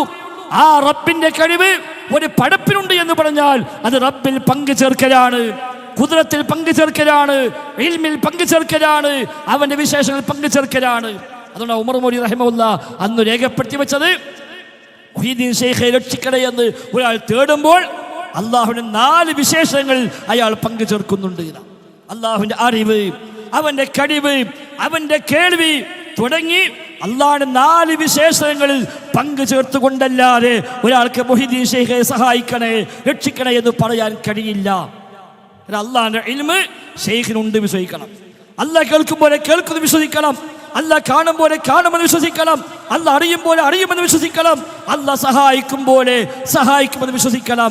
എന്നാലേ ആ തേട്ടങ്ങ് വരുള്ളൂ. അതുകൊണ്ട് മുഹീദ്ദീൻ ശൈഖെ എന്ന് വിളിക്കുന്ന ഒരാള് റബ്ബിന്റെ 4 വിശേഷങ്ങളിൽ പങ്കു ചേർക്കുന്നു, പുറമേ ഇബാദത്തിലും പങ്കു ചേർക്കുന്നു എന്ന് ഉമർ മൗലവി റഹിമഹുല്ലാഹ് അന്ന് എഴുതി വെച്ചു. ഇന്ന് നമ്മൾ കണ്ടു സമസ്തക്കാരെ പിടുത്തം വിട്ട് പോയിട്ട് അവസാനം എന്തായി? ഇപ്പൊ എല്ലാം മടവൂരിന്റെ കയ്യിലായി, എല്ലാം CM മടവൂരിന്റെ കയ്യിൽ. ഈ പുളിക്കലങ്ങാടിലാണ് കഴിഞ്ഞ ആഴ്ച വന്ന് ചങ്ങാതി പ്രസംഗിച്ചത്. CM മടവൂരാണ് എല്ലാ കൺട്രോളും, ഒരു സംശയവും ഇല്ലാതെ. എല്ലാം അവിടുന്നാണ്, എല്ലാ മഹാന്മാരാണ്, എല്ലാ നബിമാരാണ്, അവർ തന്നെയാണ് നോക്കുക, അവർ തന്നെയാണ് എല്ലാം കൺട്രോൾ ചെയ്യുക, ഒരു ബേജാറും ഇല്ല എന്ന മട്ടിലാണ് ഇവിടെ പ്രഖ്യാപിച്ചത്. അതിൻ്റെ ഭാഗം കേൾക്കാം നിങ്ങൾക്ക്.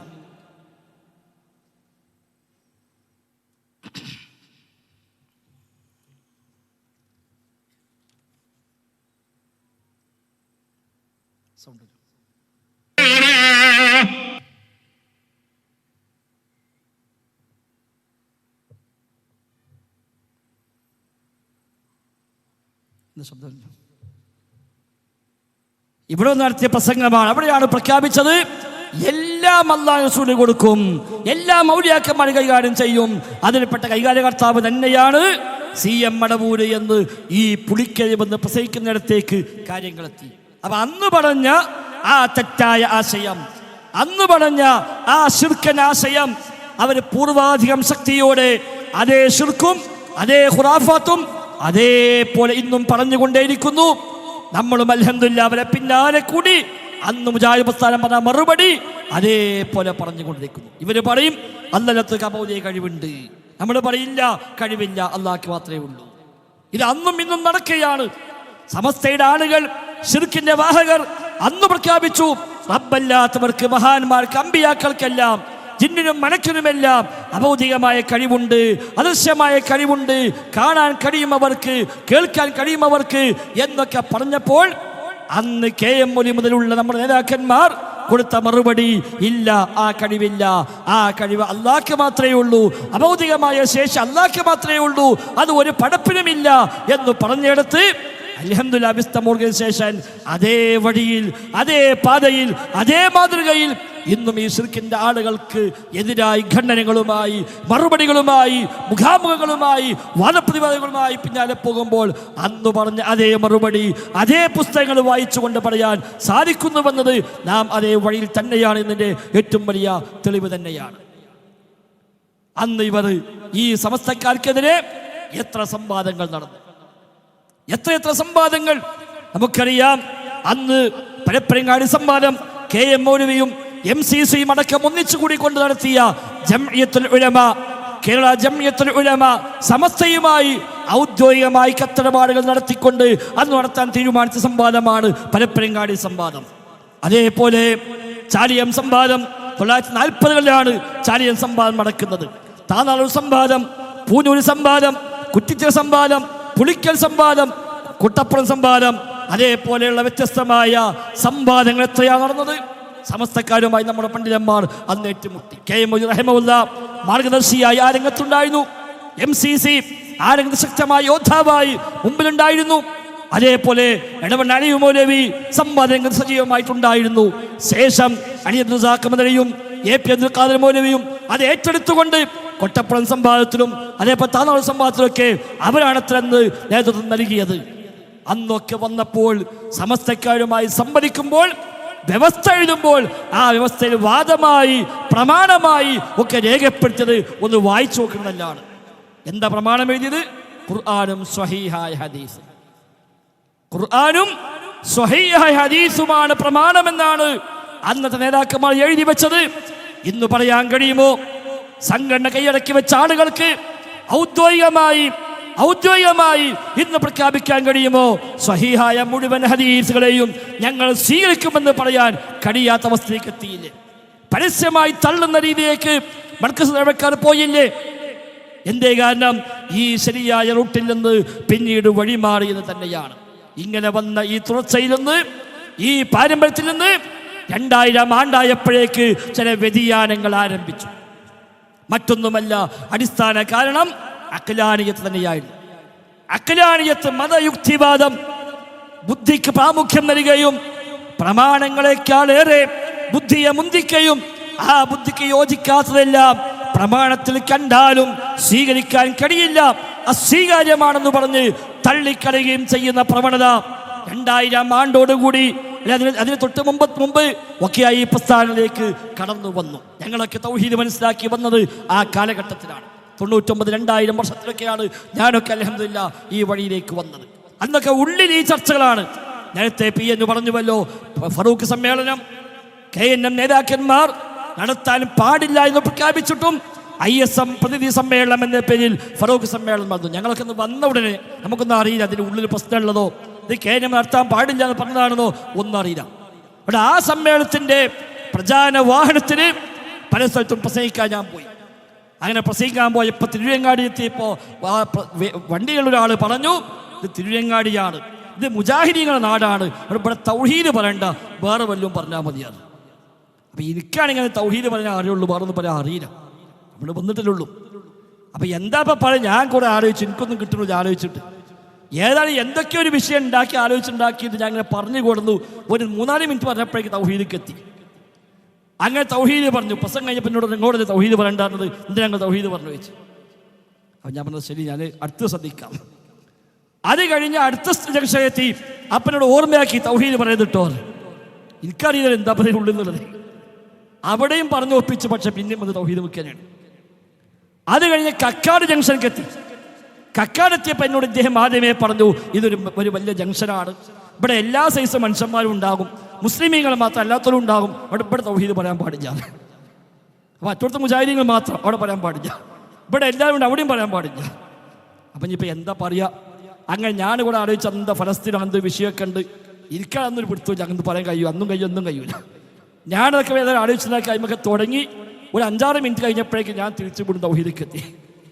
അപ്പം തൗഹീദ് പറഞ്ഞ് നന്നായി ഉഷാറായി പറഞ്ഞിട്ടുണ്ട്. നിങ്ങൾ ഈ പൂച്ചനെ മേപ്പിട്ട പോലെ എങ്ങനെ തൗഹീദിക്ക് വരുള്ളൂ, നിങ്ങൾ പ്രസംഗിക്കണ്ടാന്ന്. ആയിക്കോട്ടെ, ഞാൻ പ്രസംഗിക്കുന്നില്ല. വൈകുന്നേരം വരെ ആ വണ്ടിയിൽ വെറുതെ ഇരുന്ന് പിന്നെ കയറ്റിയില്ല. പക്ഷെ ഈ സോക്കണത് എനിക്കറിയില്ലല്ലോ, അന്ന് ഇതാ അസുഖം എനിക്കറിയില്ല. ഇതിങ്ങനെ വിഷയമുണ്ടെന്നോ ഉള്ളിൽ ഈ ഇളക്കുണ്ടെന്നോ അത് നമുക്കറിയില്ല. പറഞ്ഞു വന്ന് അന്ന് ഈ ചിന്താഗതി ഉള്ളിലുണ്ട്. ഇതൊന്നുമല്ല ദഅവത്ത്, തൗഹീദൊന്നും പറയേണ്ടതല്ല എന്നൊരു നിലപാട്. ഖണ്ഡന പ്രഭാഷണത്തിന്റെ ലിങ്ക് പലർക്കും അയച്ച കൂട്ടത്തിൽ, സമസ്തക്കാർക്കെതിരെയുള്ള ഖണ്ഡന പ്രഭാഷണത്തിന്റെ ലിങ്ക് ഞാൻ പലർക്കും അയച്ച കൂട്ടത്തിൽ ഇന്നത്തെ KNM സംസ്ഥാന സഹഭാരവാഹിയായ ഒരാൾക്ക് ഞാൻ അയച്ചു കൊടുത്തു.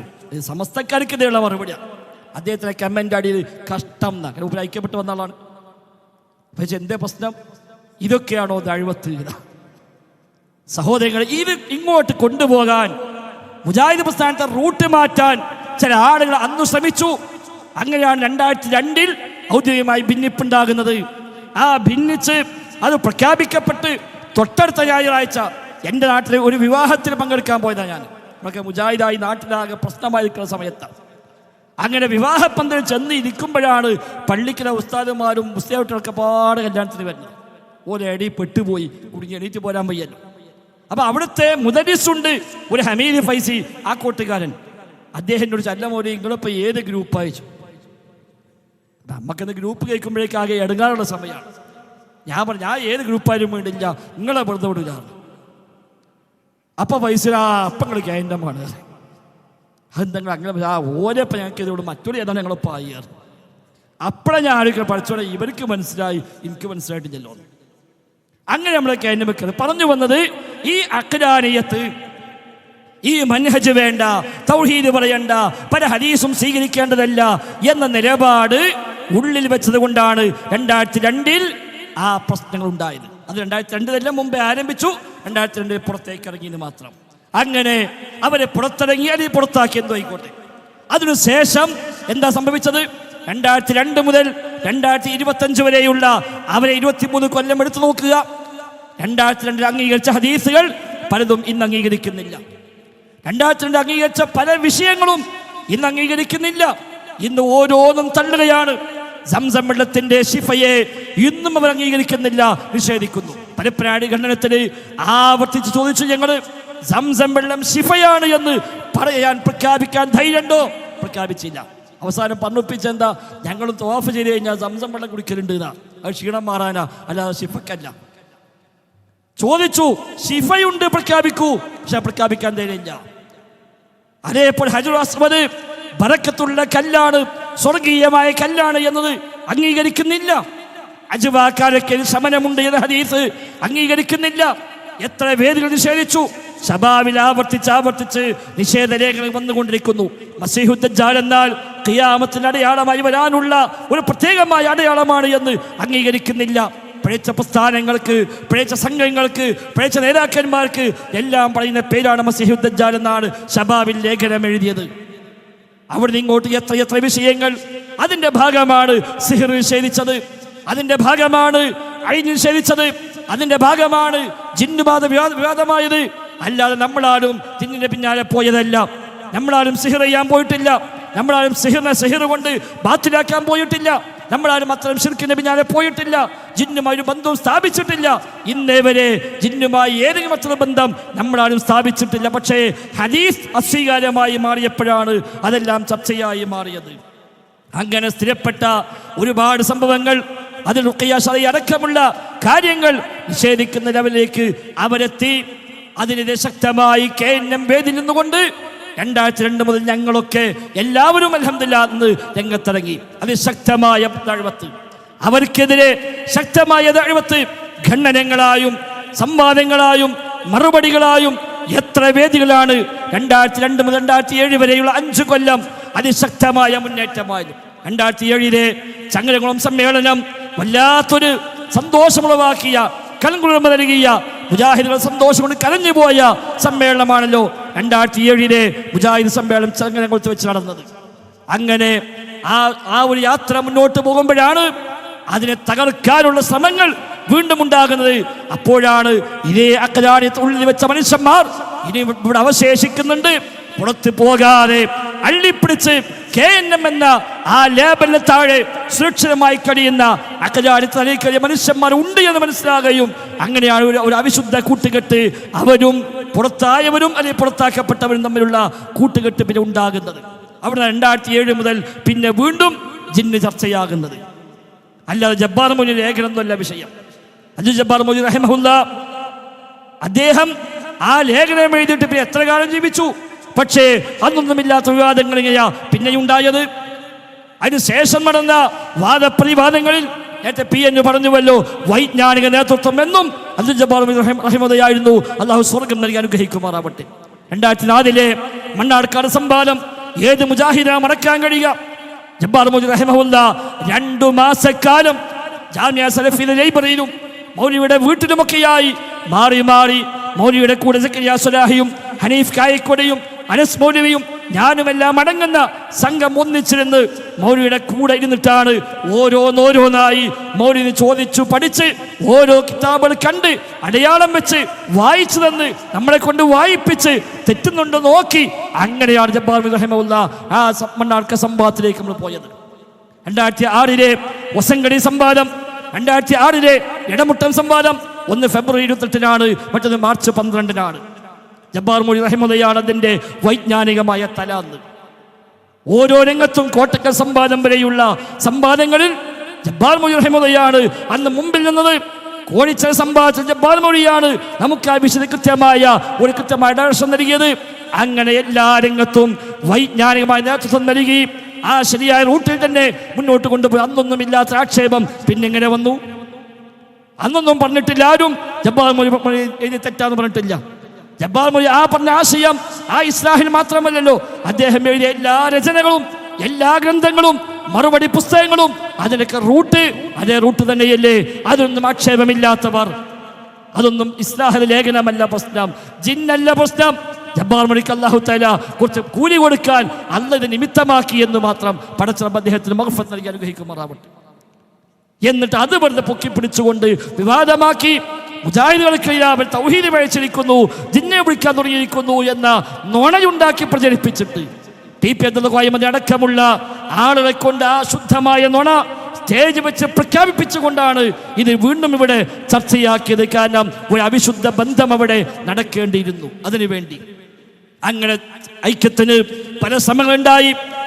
പുറത്തുപോയ ആളുകളും കേന്ദ്രവും തമ്മിൽ ഐക്യപ്പെടാൻ എത്ര ശ്രമങ്ങളുണ്ടായി. രാഷ്ട്രീയക്കാരെ കൂട്ടിപ്പിടിച്ചുകൊണ്ടും അല്ലാതെയും മധ്യസ്ഥമയർക്കിയും എത്ര ശ്രമങ്ങൾ. അവസാനം 2011 ഐക്യം യാഥാർത്ഥ്യമാകുന്നു, ഐക്യപ്പെടാൻ പോകുന്നുവെന്ന ആ ലെവലിലേക്ക് വരെ കാര്യങ്ങളെത്തി.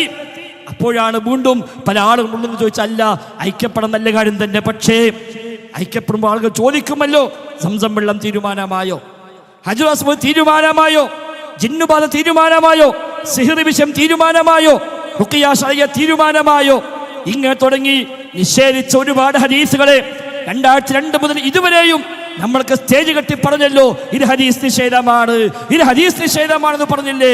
അത് ആളുകൾ ചോദിക്കല്ലോ, എന്തായി, അവർ ഹദീസ് നിഷേധിച്ചിരുന്നുവോ, ഉണ്ടെങ്കിൽ അവർ തിരുത്തിയോ, അതോ നിഷേധിച്ചിട്ടില്ലേ, അവരെ പറ്റി നമ്മൾ ഇല്ലാത്തത് പറഞ്ഞതാണോ എന്ന് ആളുകൾ ചോദിക്കൂലേ. ഈ 10 കൊല്ലം ഹദീസ് നിഷേധം പ്രസംഗിച്ചിട്ട് രണ്ടാമത് സംഭവിക്കണം. ഒന്നുകിൽ ഹദീസ് നിഷേധിച്ചിട്ടില്ല എങ്കിൽ അവരെ പറ്റി ഇല്ലാത്തത് പറഞ്ഞു, അല്ലെങ്കിൽ നിഷേധിച്ചിട്ടുണ്ട് അവർക്ക് ബോധ്യമായി, അവർ തിരുത്തി, അവർ അംഗീകരിക്കാൻ തയ്യാറായി. രണ്ടാലൊന്ന് പറയണ്ടേ, അത് ഏതാ ശരി, ഏതാ തീരുമാനമായത് ആളുകൾ ചോദിക്കൂലേ എന്ന് ചോദിച്ചപ്പോഴാണ് ടി.പി. ചോദിച്ചത്, അത് നമ്മളെ ഹക്കില നമുക്ക് എന്താ ഉറപ്പുള്ളത് എന്ന്. സുബ്ഹാനല്ലാഹ്, നമ്മളെ ഹക്കില നമുക്ക് എന്താ ഉറപ്പ്, ഞങ്ങൾക്ക് ഉറപ്പില്ലെങ്കിൽ വേണ്ട, നമുക്ക് ഉറപ്പുണ്ട്. അത് അപ്പോഴാ മനസ്സിലാ ബലക്ക് ഔട്ടാക്കാതെ ഐക്യപ്പെടാൻ പറ്റൂല. അതാ 2012 പിന്നെയും പുകട്ടത്. അല്ല, ഇവിടെ ജിന്നൊന്നല്ല വിഷയം, ഇവിടെ ഇൻസന്റെ വിഷയം. ജിന്നല്ല, അഭൗതികല്ല, ഇത് ഭൗതിക വിഷയമാണ്, ഇത് ഇൻസുകളുടെ വിഷയമാണ്. അല്ലാതെ വേറെ ജിന്നിനെ പെടുന്ന കുറ്റപ്പെടുന്നും വേണ്ട, ഓയ്ക്ക് ഇവരെ പങ്കൊന്നുമില്ല. ഇത് ചില ഇൻസാൾ ഉണ്ടാക്കിയ കുത്തിരിപ്പാണ്. അങ്ങനെയാണ് കൂട്ടത്തോടെ പുറത്താക്കാൻ തുടങ്ങിയത്. അപ്പൊ അതിന് വീണ്ടും ഒരു ജിന്ന്, അതാണ് നേരത്തെ സൂചിപ്പിച്ച 5/2011 സ്വകാര്യമായ ഗ്രൂപ്പ് യോഗം. ആ യോഗത്തിൽ തീരുമാനമെടുത്ത് പ്രഖ്യാപിച്ചാണ് ഇറങ്ങി. അവിടെ മുതൽ വീണ്ടും ജിന്ന് പുറത്തേക്ക് എത്തി. അല്ലാതെ ഒരു മുജാഹിദ് ജിന്നിനെ വിളിക്കാൻ പോകും, ഒരു മുജാഹിദ് ഇൻസിനെ തന്നെ പരമാവധി വിളിക്കൂല, പിന്നല്ലേ ജിന്നിനെ. ഒരു ഇൻസിനെ പോലും പരമാവധി വിളിക്കാതെ, ഹലാലായ കാഴ്ചയെ പോലും പരമാവധി ഒരാൾ ആശ്രയിക്കാതെ, അവനാനെ കൊണ്ടുള്ളതനുസരിച്ച് ജീവിച്ച്, ഇല്ലെങ്കിൽ വേണ്ട, ഉള്ളത് തൃപ്തിപ്പെട്ട്, ഒരാളെ സഹായം പറ്റാതെ, ഒരാളെ ഔദാര്യം പറ്റാതെ ജീവിക്കാനല്ലേ മുജാഹിദീങ്ങളായി നമ്മളൊക്കെ പരിശ്രമിക്കുന്നത്. എത്ര പ്രയാസപ്പെട്ടാലും ഒരാളെ മുമ്പിൽ നമ്മൾ കൈയിട്ടിട്ടുണ്ട്. ഒരുപാട് മനുഷ്യന്മാർക്ക് വേണ്ടി പല സ്ഥലത്തും പോയി അപേക്ഷ കൊടുത്ത് സഹായമായി കൊടുക്കുന്ന സെക്രട്ടറി ചിലപ്പോൾ അയാളേക്കും ഏറ്റവും അർഹതപ്പെട്ട ആൾ ആർക്കും അറിയില്ല. കാരണം എന്താ, അത് അറിയിക്കുന്നില്ല. ഇതാ നമ്മുടെ രീതി, ഇതാ നബിതങ്ങൾ നമ്മൾ പ്രോത്സാഹിപ്പിച്ചതും. ഒരാളെ ആശ്രയിക്കാതിരിക്കുക, പടച്ച റബ്ബിനോട് പറയുക, റബ്ബ് തന്നതിൽ തൃപ്തിപ്പെട്ടുകൊണ്ട് ജീവിക്കുക. പിന്നല്ലേ ജിന്നിനെ വിളിക്കാൻ പോണു. അങ്ങനത്തെ വകുപ്പേ പടഞ്ഞു. പിന്നെ എന്താ ജിന്ന് ചർച്ചയായത്? ഇത് അട്ടിമറിച്ചുകൊണ്ട് ജിന്നിനുമുണ്ട് അബൗദിക കഴിവ്, മലക്കിനുമുണ്ട് അബൗദിക കഴിവ് എന്ന് ഖുറാഫികൾ പറഞ്ഞത് ഈ വേദി ചില മനുഷ്യന്മാരെ പറയാൻ തുടങ്ങിയപ്പോൾ സഹോദരൻ പറയല്ല, ഇത് ശരിയല്ല, അത് പറയല്ല. 100 കൊല്ലം നമ്മൾ പറഞ്ഞതെന്താ, അള്ളാഹ്ക്ക് മാത്രമേ അബൗദിക കഴിവുള്ളൂ എന്നല്ലേ. അത് മാറ്റല്ല, ഇത് സമസ്തക്കാരന്റെ വാദമാണ്. ഈ പുളിക്കലിന് വന്നിട്ടല്ലേ നെല്ലിക്കുത്ത് മുസ്ലിയാർ പ്രസംഗിച്ചത്. അന്നത്തെ പുളിക്കൽ മുഖാമുഖം ആ ക്ലിപ്പ് എത്ര സ്ഥലത്ത് നമ്മൾ കേട്ടതാ, ഞാൻ കേൾപ്പിക്കുന്നില്ല. പുളിക്കുന്ന മുഖാമുഖം നടത്തിയത് അവിടെ നാം മൂപ്പര് പറഞ്ഞത് മലക്ക് സഹായിക്കുന്ന ഖുർആനിലുണ്ട്. അപ്പൊ മലക്ക് അബൗദികല്ലേ, അപ്പൊ അബൗദികമായി അല്ലാഹ് സഹായിക്കുന്നു കിട്ടിയില്ലേ. ഈ പുളിക്ക നടത്തിയ മുഖാമുഖം അന്ന് ആ ക്ലിപ്പിട്ടിട്ടാണ് ഹനീഫയും അനസും അടക്കമുള്ള ആളുകൾ അതിനെതിരായി അന്ന് സംസാരിച്ചൊക്കെ സംസാരിച്ചത്. ഇതിനിപ്പോൾ അവസാനം പറയാ ജിന്നും മലക്ക് അബൗദികമാണ്, ഒരു അബൗദികമായ കഴിവുണ്ട് എന്ന് പറയുമ്പോൾ സഹോദരന്മാരെ നമ്മൾ മിണ്ടാതിരിക്കണം, നമ്മൾ മൗനം പാലിക്കണം. ആ ഒരു ഗതിമാറ്റം, ആ നയം മാറ്റം വന്നതോടുകൂടി എന്താ സംഭവിച്ചത്? ഇപ്പൊ പല ഹദീസും പ്രശ്നമായി. നമ്മളെ കുറേ ആളെ പുറത്താക്കി. PN അടക്കമുള്ള ഒരുപാട് ആൾക്കാരെ പുറത്താക്കി. കുവൈത്തിലേക്ക് കത്തയച്ചു, ഈ PN ആണ് ശരിയില്ല, മൂപ്പ ഞങ്ങൾ ഒഴിവാക്കിയിട്ടുണ്ട്, ഞങ്ങൾക്ക് വേണ്ട പറഞ്ഞ് കത്ത് പോയി. ഒരു നിങ്ങൾക്ക് വേണ്ടി ഞങ്ങൾക്ക് വേണമെന്നാണ് മറുപടി. ഒന്ന് കഴിഞ്ഞവന് നിങ്ങൾക്ക് അയാൾ ആവശ്യമില്ലെങ്കിൽ ഞങ്ങൾക്ക് ആവശ്യമുണ്ട്, നിങ്ങൾക്ക് അയാളെ പറ്റി അറിയില്ല എന്ന് അവിടുന്ന് മറുപടി വന്നത്. ആ കോലത്തിൽ എല്ലാവരും പറപ്പൂര് പുറത്ത്, കരുവള്ളി അടക്കം എല്ലാം പുറത്ത്. അങ്ങനെ മുഖത്ത് കനന്ത് ഐക്യപ്പെടണമെങ്കിൽ ഇതൊക്കെ പോകണം. നമ്മളെ മറ്റേ ഇസ്രായേൽ ഫലസ്തീൻ പിടിക്കാൻ വന്ന മാതിരി ഒന്നാകെ ബോംബിട്ട് മൊത്തം തകർത്ത് നാശാക്കിയ അവസാനം പിടിച്ചാൽ പിന്നെ എന്താ പിടിക്കാനുള്ളത്? ആ കോലത്തിൽ ഒന്നാകണ്ട് പുറത്താക്കി. അങ്ങനെ മൈതാനമൊക്കെ സെറ്റായപ്പോൾ ശരി ഐക്യപ്പെടാം. അങ്ങനെ വീണ്ടും ഐക്യശ്രമം ഉണ്ടായി. അതാണ് 2014 ഐക്യസമ്മേളനം നടത്തിയത്. അതിനേക്കാൾ ചുവടുകൾ അറിഞ്ഞപ്പോൾ അന്ന് വിസ്ഡം ഓർഗനൈസേഷൻ നാടുനീളെ പ്രോഗ്രാം വെച്ചു, ഐക്യം യാഥാർത്ഥ്യമാകാൻ എന്ന. പിന്നെ ഈ സ്ഥലത്ത് വെച്ച് നമ്മളന്ന് പ്രോഗ്രാം വെച്ചു, ഐക്യം യാഥാർത്ഥ്യമാവാൻ. ഇതല്ല ഐക്യത്തിന്റെ വഴി. രാഷ്ട്രീയക്കാരെ പോലെ ഒരു റൂമിൽ ഇരുന്നിട്ട് പ്രസിഡന്റ് ഞങ്ങൾ, വൈസ് പ്രസിഡന്റ് നിങ്ങൾ, സെക്രട്ടറി ഇവിടുന്ന്, ജോയിന്റ് സെക്രട്ടറി നിങ്ങൾ, എക്സിക്യൂട്ടീവ് പകുതിയും ഇതല്ല ദീനിലെ ഐക്യം. അങ്ങനെ ഐക്യമുള്ള ദീനിൽ അത് രാഷ്ട്രീയത്തിലുണ്ടാകണം. ദീനിലെന്താ നിങ്ങളാ പറഞ്ഞത് ശരിയല്ല, അല്ല ശരിയാണ്, അല്ല ശരിയല്ല, കിതാബിത, ഹദീസത, ആയത്തത, തഫ്സീർ, മനസ്സിലായില്ല, തിരുത്തി, അസ്തഗ്ഫിറുല്ലാഹ്. ഇതല്ലേ ഐക്യം? ഇതാണ് ഐക്യം. അല്ലാതെ ഓരച്ചിട്ട് കസേര ഓരച്ചിട്ട് സ്ഥാനം ഓഹരി വെച്ചിട്ട് ദീനിലുണ്ടൊരു ഐക്യം. ഇമാം അഹ്മദിനോട് പറഞ്ഞു, രാജ്യത്തെ ഗ്രാൻഡ് മുഫ്തിയാക്കാം, ഒറ്റ വാക്ക് മാറ്റി പറഞ്ഞാൽ മതി, ഒരു വാക്ക് മാറ്റിയാൽ മതി, ഗ്രാൻഡ് മുഫ്തിയാക്കാം, എല്ലാ ഓഫറും നൽകാം. ഇമാം അഹ്മദ് എന്താ പറഞ്ഞത്?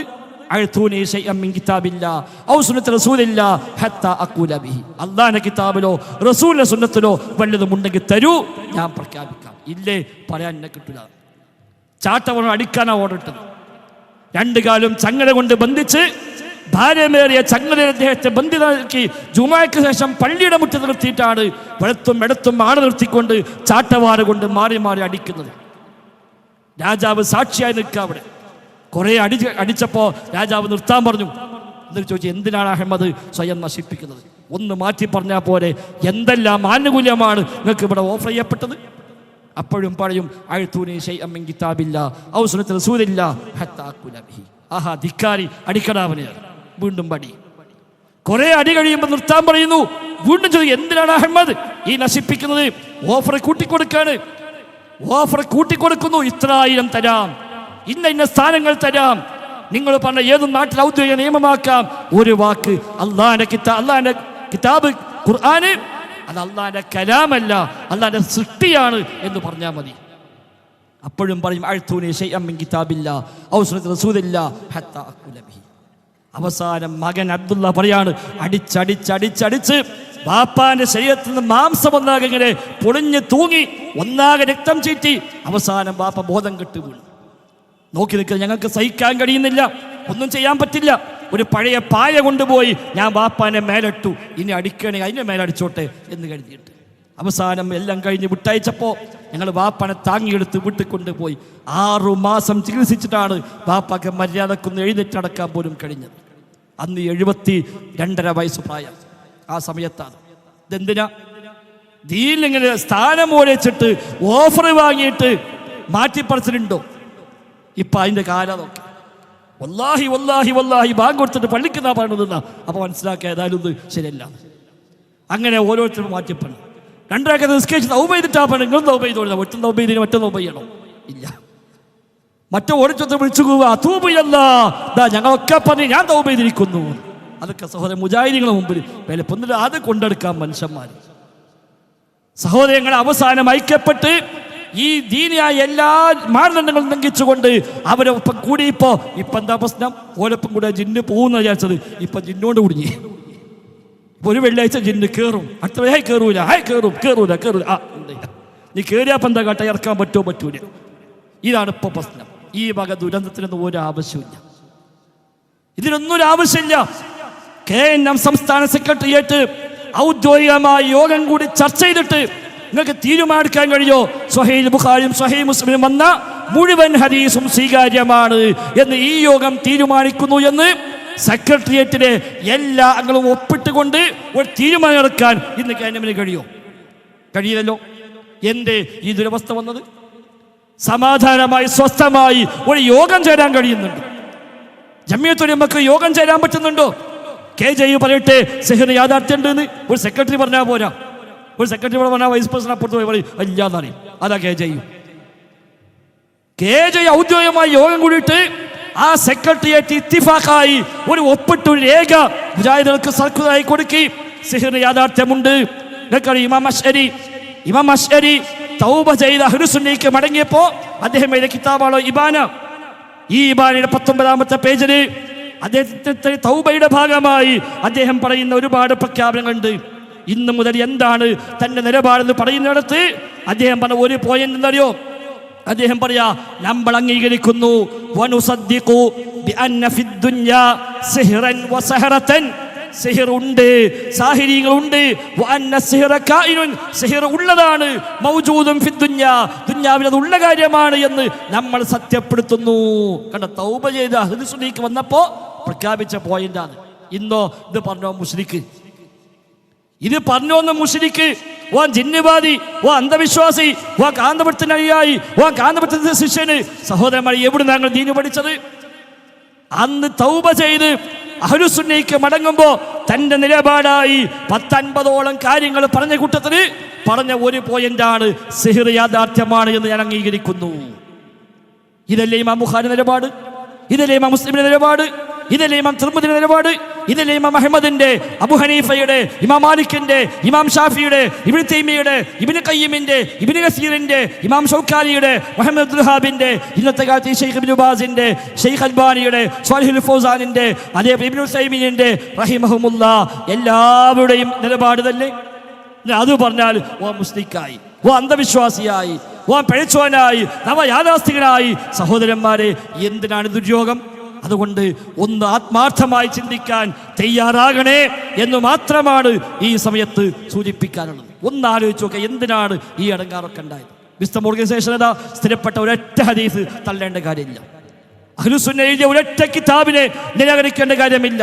ഇബ്നു തൈമിയയുടെ അഖീദ ഗ്രന്ഥങ്ങളെ പോലും ഉമർ മോദി പരിഭാഷപ്പെടുത്തിയിറക്കിയ, നേരത്തെ ഞാൻ സൂചിപ്പിച്ച അഖീദ വാസിത്തിയ പോലെ, അതേപോലെ കിതാബ് തൗഹീദ് പോലെ, കശ്ഫു ശുബ്ഹാത്ത് പോലെയുള്ള അഹ്ലുസുന്നയുടെ അഖീദ പഠിപ്പിക്കാൻ ലോകവ്യാപകമായി കോടിക്കണക്കായ മനുഷ്യന്മാർ ഇന്നും പഠിക്കുകയും പഠിപ്പിക്കുകയും ചെയ്യുന്ന കിതാബുകളിൽ ഏതെങ്കിലും കിതാബ് 100% അംഗീകരിക്കുന്നു എന്ന് പറയാൻ ഇന്ന് KNM ഔദ്യോഗികമായി കഴിയില്ല.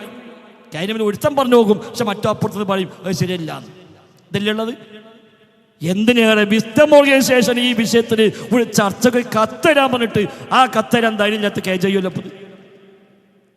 ഖുറാഫിയക്കല്ല, വിസ്ഡത്തിന് KJയുടെ കത്തെന്നാ മതി എന്ന് പറഞ്ഞ സെക്രട്ടറി എന്തെല്ലാം ഉന്നമർച്ചത് ഒരു കത്ത് കിട്ടുന്നില്ല. എന്തൊക്കെ കിട്ടാത്തതുകൊണ്ടല്ല, ആ കത്ത് കൊടുത്താൽ കൊടുക്കുന്നവർക്കറിയാം. നമ്മളിപ്പോൾ ചോദിക്കലില്ല, കാരണം വെറുതെ എടുക്കാറാക്കണ്ടല്ലോ, ശവത്ത് കുത്താൻ പാടില്ല. എന്നാലും പുളിക്കലായപ്പോൾ ചോദിക്കുക, കിട്ടുമെങ്കിൽ പ്ലീസ് ആ കത്ത് കൊടുത്തേക്കുക. സഹോദരങ്ങളെ അവസാനിപ്പിക്കുക. അതുകൊണ്ട് ഈ ദുര്യോഗം ഉണ്ടാകാൻ പാടില്ല. നമുക്ക് അഹ്ലുസുന്നയുടെ പാരമ്പര്യത്തിൽ തന്നെ മുന്നോട്ട് പോകണം, ആ മനഹജിൽ തന്നെ മുന്നോട്ട് പോകണം. അതിന് എന്തൊക്കെ ഉണ്ടോ അതൊക്കെ ഉണ്ട്, എന്തൊക്കെ ഇല്ലേ അതൊക്കെ ഇല്ല. ചില ആൾക്കാർ ജിന്നുബാധ ഇല്ല എന്നാണ് പറഞ്ഞാൽ ഒക്കെ അവസാനിക്കുക, അല്ലാതെ അവസാനിക്കില്ല. ഉള്ളതില്ല എന്നാൽ ഇല്ലാതാവും, ഇല്ലാത്ത ഉണ്ട് വരെ ഉണ്ടാവോ അതുണ്ടാവില്ല. അവിടെ പ്രമാണങ്ങൾ എന്തു പറഞ്ഞോ, അഹ്ലുസുന്ന എന്ത് സ്വീകരിച്ചുവോ, അയിമത്ത് മുഴുവൻ പറഞ്ഞത് എന്താണോ പ്രമാണബദ്ധമായി പഠിപ്പിച്ച മുഴുവൻ സംഗതികളെയും നമ്മൾ അംഗീകരിക്കുന്നു. ഒരു പക്ഷേ ഈ നാട്ടിൽ ചിലർക്ക് ഇഷ്ടപ്പെട്ടോളുന്നില്ല, അതൊരു പക്ഷേ സോഷ്യൽ മീഡിയ കാലത്ത് ചില പരിഹസിച്ചേക്കാം. അതിൻ്റെ പേര് ദീനെ ഒഴിവാക്കാൻ പറ്റും. എന്തെല്ലാം പരിഹസിക്കുന്നത്? അല്ലാഹു റസൂലിനെ പരിഹസിക്കുന്നില്ലേ? നബി തങ്ങളുടെ വിവാഹങ്ങളെ പരിഹസിക്കുന്നില്ലേ? അതിന് നബിൻ്റെ വിവാഹം ഇല്ലാതല്ല ഇല്ല, അതിന് ന്യായങ്ങൾ പറഞ്ഞു കൊടുക്കണം. നബി തങ്ങളുടെ യുദ്ധങ്ങളെ ചോദ്യം ചെയ്യുന്ന മനുഷ്യന്മാരില്ലേ? അതിന് ശരിയായ വശം പറഞ്ഞു കൊടുക്കണം. ഖലീഫമാരെ ആക്ഷേപിക്കുന്നവരില്ലേ? സ്വഹാബത്തിനെ ആക്ഷേപിക്കുന്നവരില്ലേ? താബിഈങ്ങളെ ആക്ഷേപിക്കുന്നവരില്ലേ? മുൻകഴിഞ്ഞ എല്ലാവരെയും തള്ളിക്കളയുന്നവരില്ലേ? അതിനൊക്കെ അതില്ല എന്നാണ് പറയില്ല, അല്ല, ഉള്ളതുള്ളത് പോലെ സമ്മതിക്കാം. വിസ്ഡം ഓർഗനൈസേഷൻ അൽഹംദുലില്ലാ ഒരു പ്രയാസവുമില്ലാതെ താഴ്വാരംഗത്ത് മുജാഹിദ് പ്രസ്ഥാനം ചെയ്തു പോന്ന ഏതെല്ലാം മേഖലയുണ്ടോ ആ മേഖല മുഴുവനും സജീവമായി ഇന്നും ഇടപെട്ടുകൊണ്ടിരിക്കുന്നു. സമസ്തക്കാരുമായി, നിരീശ്വരവാദികളുമായി, അക്ലാനികളുമായി, അതേപോലെ ദീൻ നശിപ്പിക്കാൻ രംഗത്ത് വന്ന അഭിനവ ചേകന്നൂരുകളുമായി, ഷിയാക്കളുമായി, ആരൊക്കെ ഇസ്ലാമിനെതിരെ എവിടൊക്കെ ശബ്ദിച്ചു അവിടെയൊക്കെ വ്യത്യസ്തമായ സംവിധാനങ്ങളുടെ പ്രൂഫ് പോയിന്റ് വല്ലാത്ത സംവിധാനമാണ്. സ്പോട്ട്ലൈറ്റ് വല്ലാത്ത സംവിധാനമാണ്, പീസ് റേഡിയോ വല്ലാത്ത സംവിധാനമാണ്. അല്ലെങ്കിൽ ഭാഗമായി മാറണം. ഇതൊക്കെ നമ്മൾ ഉപയോഗപ്പെടുത്തണം. റമദാൻ മാസം വരെയാണ്. ഇനി ഇതൊക്കെ തിരിച്ചറിഞ്ഞിട്ട് ഒന്ന് ആത്മാർത്ഥമായി ഒന്ന് തിരുത്താൻ, ഒന്ന് പശ്ചാത്തപിക്കാൻ തയ്യാറാകണം എന്ന് മാത്രം സൂചിപ്പിക്കണം. ഒരുപാട് ഇരട്ടപ്പേരുകൾ വിളിച്ചു പോയിട്ടുണ്ട്, പലതും പറഞ്ഞു പോയിട്ടുണ്ട്, ഇല്ലാത്ത നുണകൾ പലരും പലരെയും പറ്റി പ്രചരിപ്പിച്ചിട്ടുണ്ട്. ഏതെല്ലാം സോഷ്യൽ മീഡിയ എടുത്തു നോക്കിയാൽ എന്തെല്ലാമാണ് പറഞ്ഞ് പ്രചരിപ്പിക്കുന്നത്. നമ്മളൊക്കെ ഇങ്ങനെ എവിടുന്നോ ശമ്പളം വാങ്ങി പണിയെടുക്കുന്ന ദാഴിമാരാണെന്നാ ഇപ്പം ചില മനുഷ്യന്മാരെ കണ്ടുപിടുത്തുന്നത്. നമ്മളാരും അൽഹംദുലില്ലാ ഒരാളും സ്പോൺസർ ചെയ്ത ദാഴിമാരേ അല്ല. നമ്മളാരും ദാഴിമത്തിന് ശമ്പളം വാങ്ങണമില്ല. കോളേജിൽ പഠിപ്പിക്കുന്നത് അതിന് ശമ്പളം വാങ്ങണമെന്നല്ലാതെ ദാഴിമത്തിന് നമ്മളാരും പൈസ വാങ്ങണില്ല. അത് നമ്മളാരും വരുമാനമാണ്. നാട്ടിൽ നിന്നില്ല, വിദേശത്തു നിന്നില്ല, ഒന്നുമില്ല. ഓരോരുത്തരും ഓരോരോ സോക്കണം. മറ്റോ എഴുതി കൊടുക്കുക, ബല് സലഫിയാളല്ല. എന്താ കാരണം? മുസ്ലിം അല്ലാത്തവർ ചിരിക്കുന്നുണ്ട്, അപ്പോൾ സലഫിയല്ല. അപ്പം കിട്ടിപ്പോയി ഫത്വ. മറ്റോ അതാണ് ഒരു ഫത്വയും കൊണ്ട് നടക്കുക. എന്താ ഓർക്ക് വലാഹ് ബറാഇല്ല. എന്താ വലാഹ് ബറാഅ്? മുസ്ലിം അല്ലാത്തവർ ചിരിക്കുന്നുണ്ട്, അമുസ്ലിമിങ്ങോട് ഇടപഴകുന്നുണ്ട്, സ്റ്റേജ് വെക്കറ്റുന്നുണ്ട്, അപ്പോൾ സലഫിയല്ല എഴുതി കൊടുത്തു. അപ്പോൾ അവിടുന്ന് അങ്ങനെ ഉണ്ടോ? നമ്മൾ സലഫിയല്ല, കിട്ടിപ്പോയി. ബാക്കി എന്താണെന്നില്ല. എന്താ ചോദിച്ചത്, എന്താ പറഞ്ഞത് അതൊന്നുമില്ല. ഈ പറഞ്ഞോനെ, ഈ എഴുതി കൊടുത്തോനോ ഓനെ കേസെന്നപ്പോൾ എടുക്കാൻ വേണ്ടിയത് MLA അടുത്തേക്ക് മുസ്ലിമ അല്ല, കോടതിക്ക് ഇസ്ലാമിക കോടതി അല്ല, അപ്പോൾ സലഫിയാണ്, കുഴപ്പമില്ല. സഹോദരൻ, ഈ ഭാഗം കുറ്റിപ്പുറ്റെന്ന് പറയാം നാട്ടിലൊക്കെ എന്ത് കാര്യമുണ്ടതോടൊക്കെ ഇങ്ങനെ ഏട്ടപ്പേര് വിളിച്ചും ഇല്ല കഥകൾ പറഞ്ഞും പച്ച നോണ പ്രചരിപ്പിച്ചും ഇങ്ങനെയൊക്കെ ജീവിച്ചു പോയിട്ട് എന്ത് കിട്ടാൻ? അതുകൊണ്ട് മുജാഹിദ് പ്രസ്ഥാനത്തിൻ്റെ പഴമയിലേക്ക് ഒന്നിച്ച് നമുക്ക് നടന്നു നീങ്ങാം. ആ ശരിയായ തൗഹീദ് മുറുകെ പിടിക്കാം. അബോധയെ കഴിവ് പടച്ച റബ്ബിന് മാത്രം. ഒരു ജിന്നിനുമില്ല, ഒരു മലക്കിനുമില്ല, ഒരു ഇൻസിനുമില്ല, ഒരു നബിക്കുമില്ല, ഒരു വലിയനുമില്ല, ഒരു സൃഷ്ടിക്കുമില്ല. അത് പടച്ച റബ്ബിന് മാത്രമേ ഉള്ളൂ. അവനോടെ തേടാവൂ, അവനോടെ പ്രാർത്ഥിക്കാവൂ, അവനോടെ സഹായമർത്ഥിക്കാവൂ, അവൻ്റെ മുമ്പിലെ എല്ലാം സമർപ്പിക്കാവൂ, അവൻ്റെ പേരിൽ സത്യം ചെയ്യാവൂ, അവന് വേണ്ടി മാത്രമേ നേർച്ച നേടാവൂ. എല്ലാ ഇബാദത്തും അല്ലാഹുവിന് മുമ്പിൽ മാത്രമേ സമർപ്പിക്കാവൂ. ജിന്നുമായി യാതൊരു ബന്ധവും പാടില്ല, ഒരു നിലക്കും ബന്ധപ്പെടാൻ പാടില്ല. നമ്മളാരും ബന്ധപ്പെടുന്നുമില്ല. ഇത്രയും കാലത്തിനിടയ്ക്ക് ഖുറാഫാത്ത് വിട്ട് തൗഹീദിലേക്ക് വന്നതിന് ശേഷം ഇന്നേ വരെ പടച്ച റബ്ബാണ് സത്യം. ഒരു ജിന്നിനോട് നമ്മളാരും തേടിയിട്ടില്ല. തേടിയാലോ തോന്നിയിട്ട് പോലുമില്ല. അത് വിജനപ്രദേശത്തുമില്ല, ജനപ്രദേശത്തുമില്ല. എവിടെ പോയിപ്പെട്ടാലും ഒരു ജിന്നുണ്ടെങ്കിലോ അത് കേട്ടെങ്കിലോ അത് കണ്ടെങ്കിലോ ഒന്ന് വിളിച്ചു നോക്കിയാലോ എന്ന് നമുക്കാർക്കും തോന്നിയിട്ടില്ല. അത് തൗഹീദിന്റെ ബദ്ധത തന്നെയാണ്. എന്നിട്ടും സോഷ്യൽ മീഡിയയിൽ അവരൊക്കെ ജിന്നിന്റെ ആൾക്കാരാണ്, അവരൊക്കെ ശിർക്ക് പോയ മനുഷ്യന്മാരാണ്, തൗഹീദ് എത്തിയവരാണെന്ന് പറയുന്നുവെങ്കിൽ അൽഹംദുലില്ലാ ആ ആക്ഷേപത്തെ സന്തോഷത്തോടെ ഏറ്റെടുക്കുന്നു. അതിനും പടച്ച റബ്ബ് പ്രതിഫലം നൽകുമെന്ന് പ്രതീക്ഷിക്കുന്നു. അതുകൊണ്ട് റമദാനിലെങ്കിലും നന്നാവാൻ തയ്യാറാവുക. ശഅബാൻ തുടങ്ങി റമദാനിലേക്ക് പോവുകയാണ്. അല്ലാഹുവിന്റെ മഗ്ഫിറത്തിന്റെ സമയമാണ്, ഖുർആന്റെ മാസമാണ്, സ്വർഗ്ഗ കവാടങ്ങൾ തുറക്കപ്പെടുന്ന മാസമാണ്, നരക കവാടങ്ങൾ അടക്കപ്പെടുന്ന മാസമാണ്, പിശാചുകൾ ബന്ധിക്കപ്പെടുന്ന മാസമാണ്. കേവലം വാശിക്ക് വേണ്ടി മറുപടി വെക്കാനല്ല. ഓല് വെച്ചു നമുക്കും വെക്കണം, അപ്പം മറ്റോനും വെക്കണം, നമ്മനും വെക്കണം, അങ്ങനെ ഒരു വാശിക്ക് വേണ്ടി വെച്ച് പോകേണ്ടതല്ല.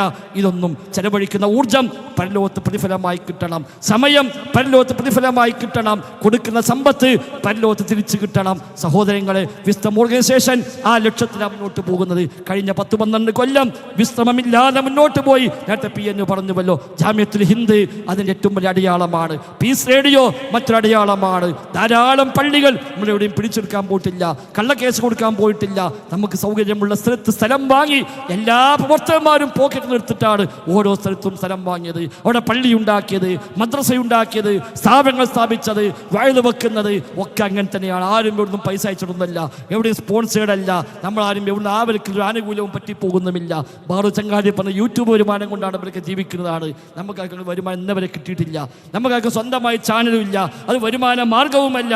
നമ്മളൊക്കെ പ്രസംഗിച്ചാൽ വിസ്ഡത്തിൻ്റെ ആ ഒരു അക്കൗണ്ടിലേക്ക്, അതിനെ സോഷ്യൽ മീഡിയ അക്കൗണ്ടിൽ പ്രചരിപ്പിക്കുന്നല്ലാതെ നമ്മളാരും പേഴ്സണൽ അക്കൗണ്ട് ഉണ്ടാക്കിയിട്ട് അതിലിട്ടിട്ട് അതിന് പൈസ ഉണ്ടാക്കുന്നില്ല. പറയുന്നവർക്ക് എന്തും പറയാം. പടച്ച റബ്ബ് സാക്ഷിയാണ്, അധ്വാനിച്ചുണ്ടാക്കിയ പണമല്ലാതെ നമ്മളാരും ഈ വഴിയിൽ ഇന്ന് വരെ ഉപയോഗിച്ചിട്ടില്ല എന്നത് സത്യമാണ്. സഹോദരങ്ങൾ, ഇല്ലാത്തത് പറയല്ല, നോണ പറയല്ല, കളവ് പ്രചരിപ്പിക്കല്ല, ശത്രുതയും വിദ്വേഷം വെച്ച് പുലർത്തല്ല, വെറുതെ ഇല്ലാത്ത ദുരാരോപണവുമായി നടക്കല്ല.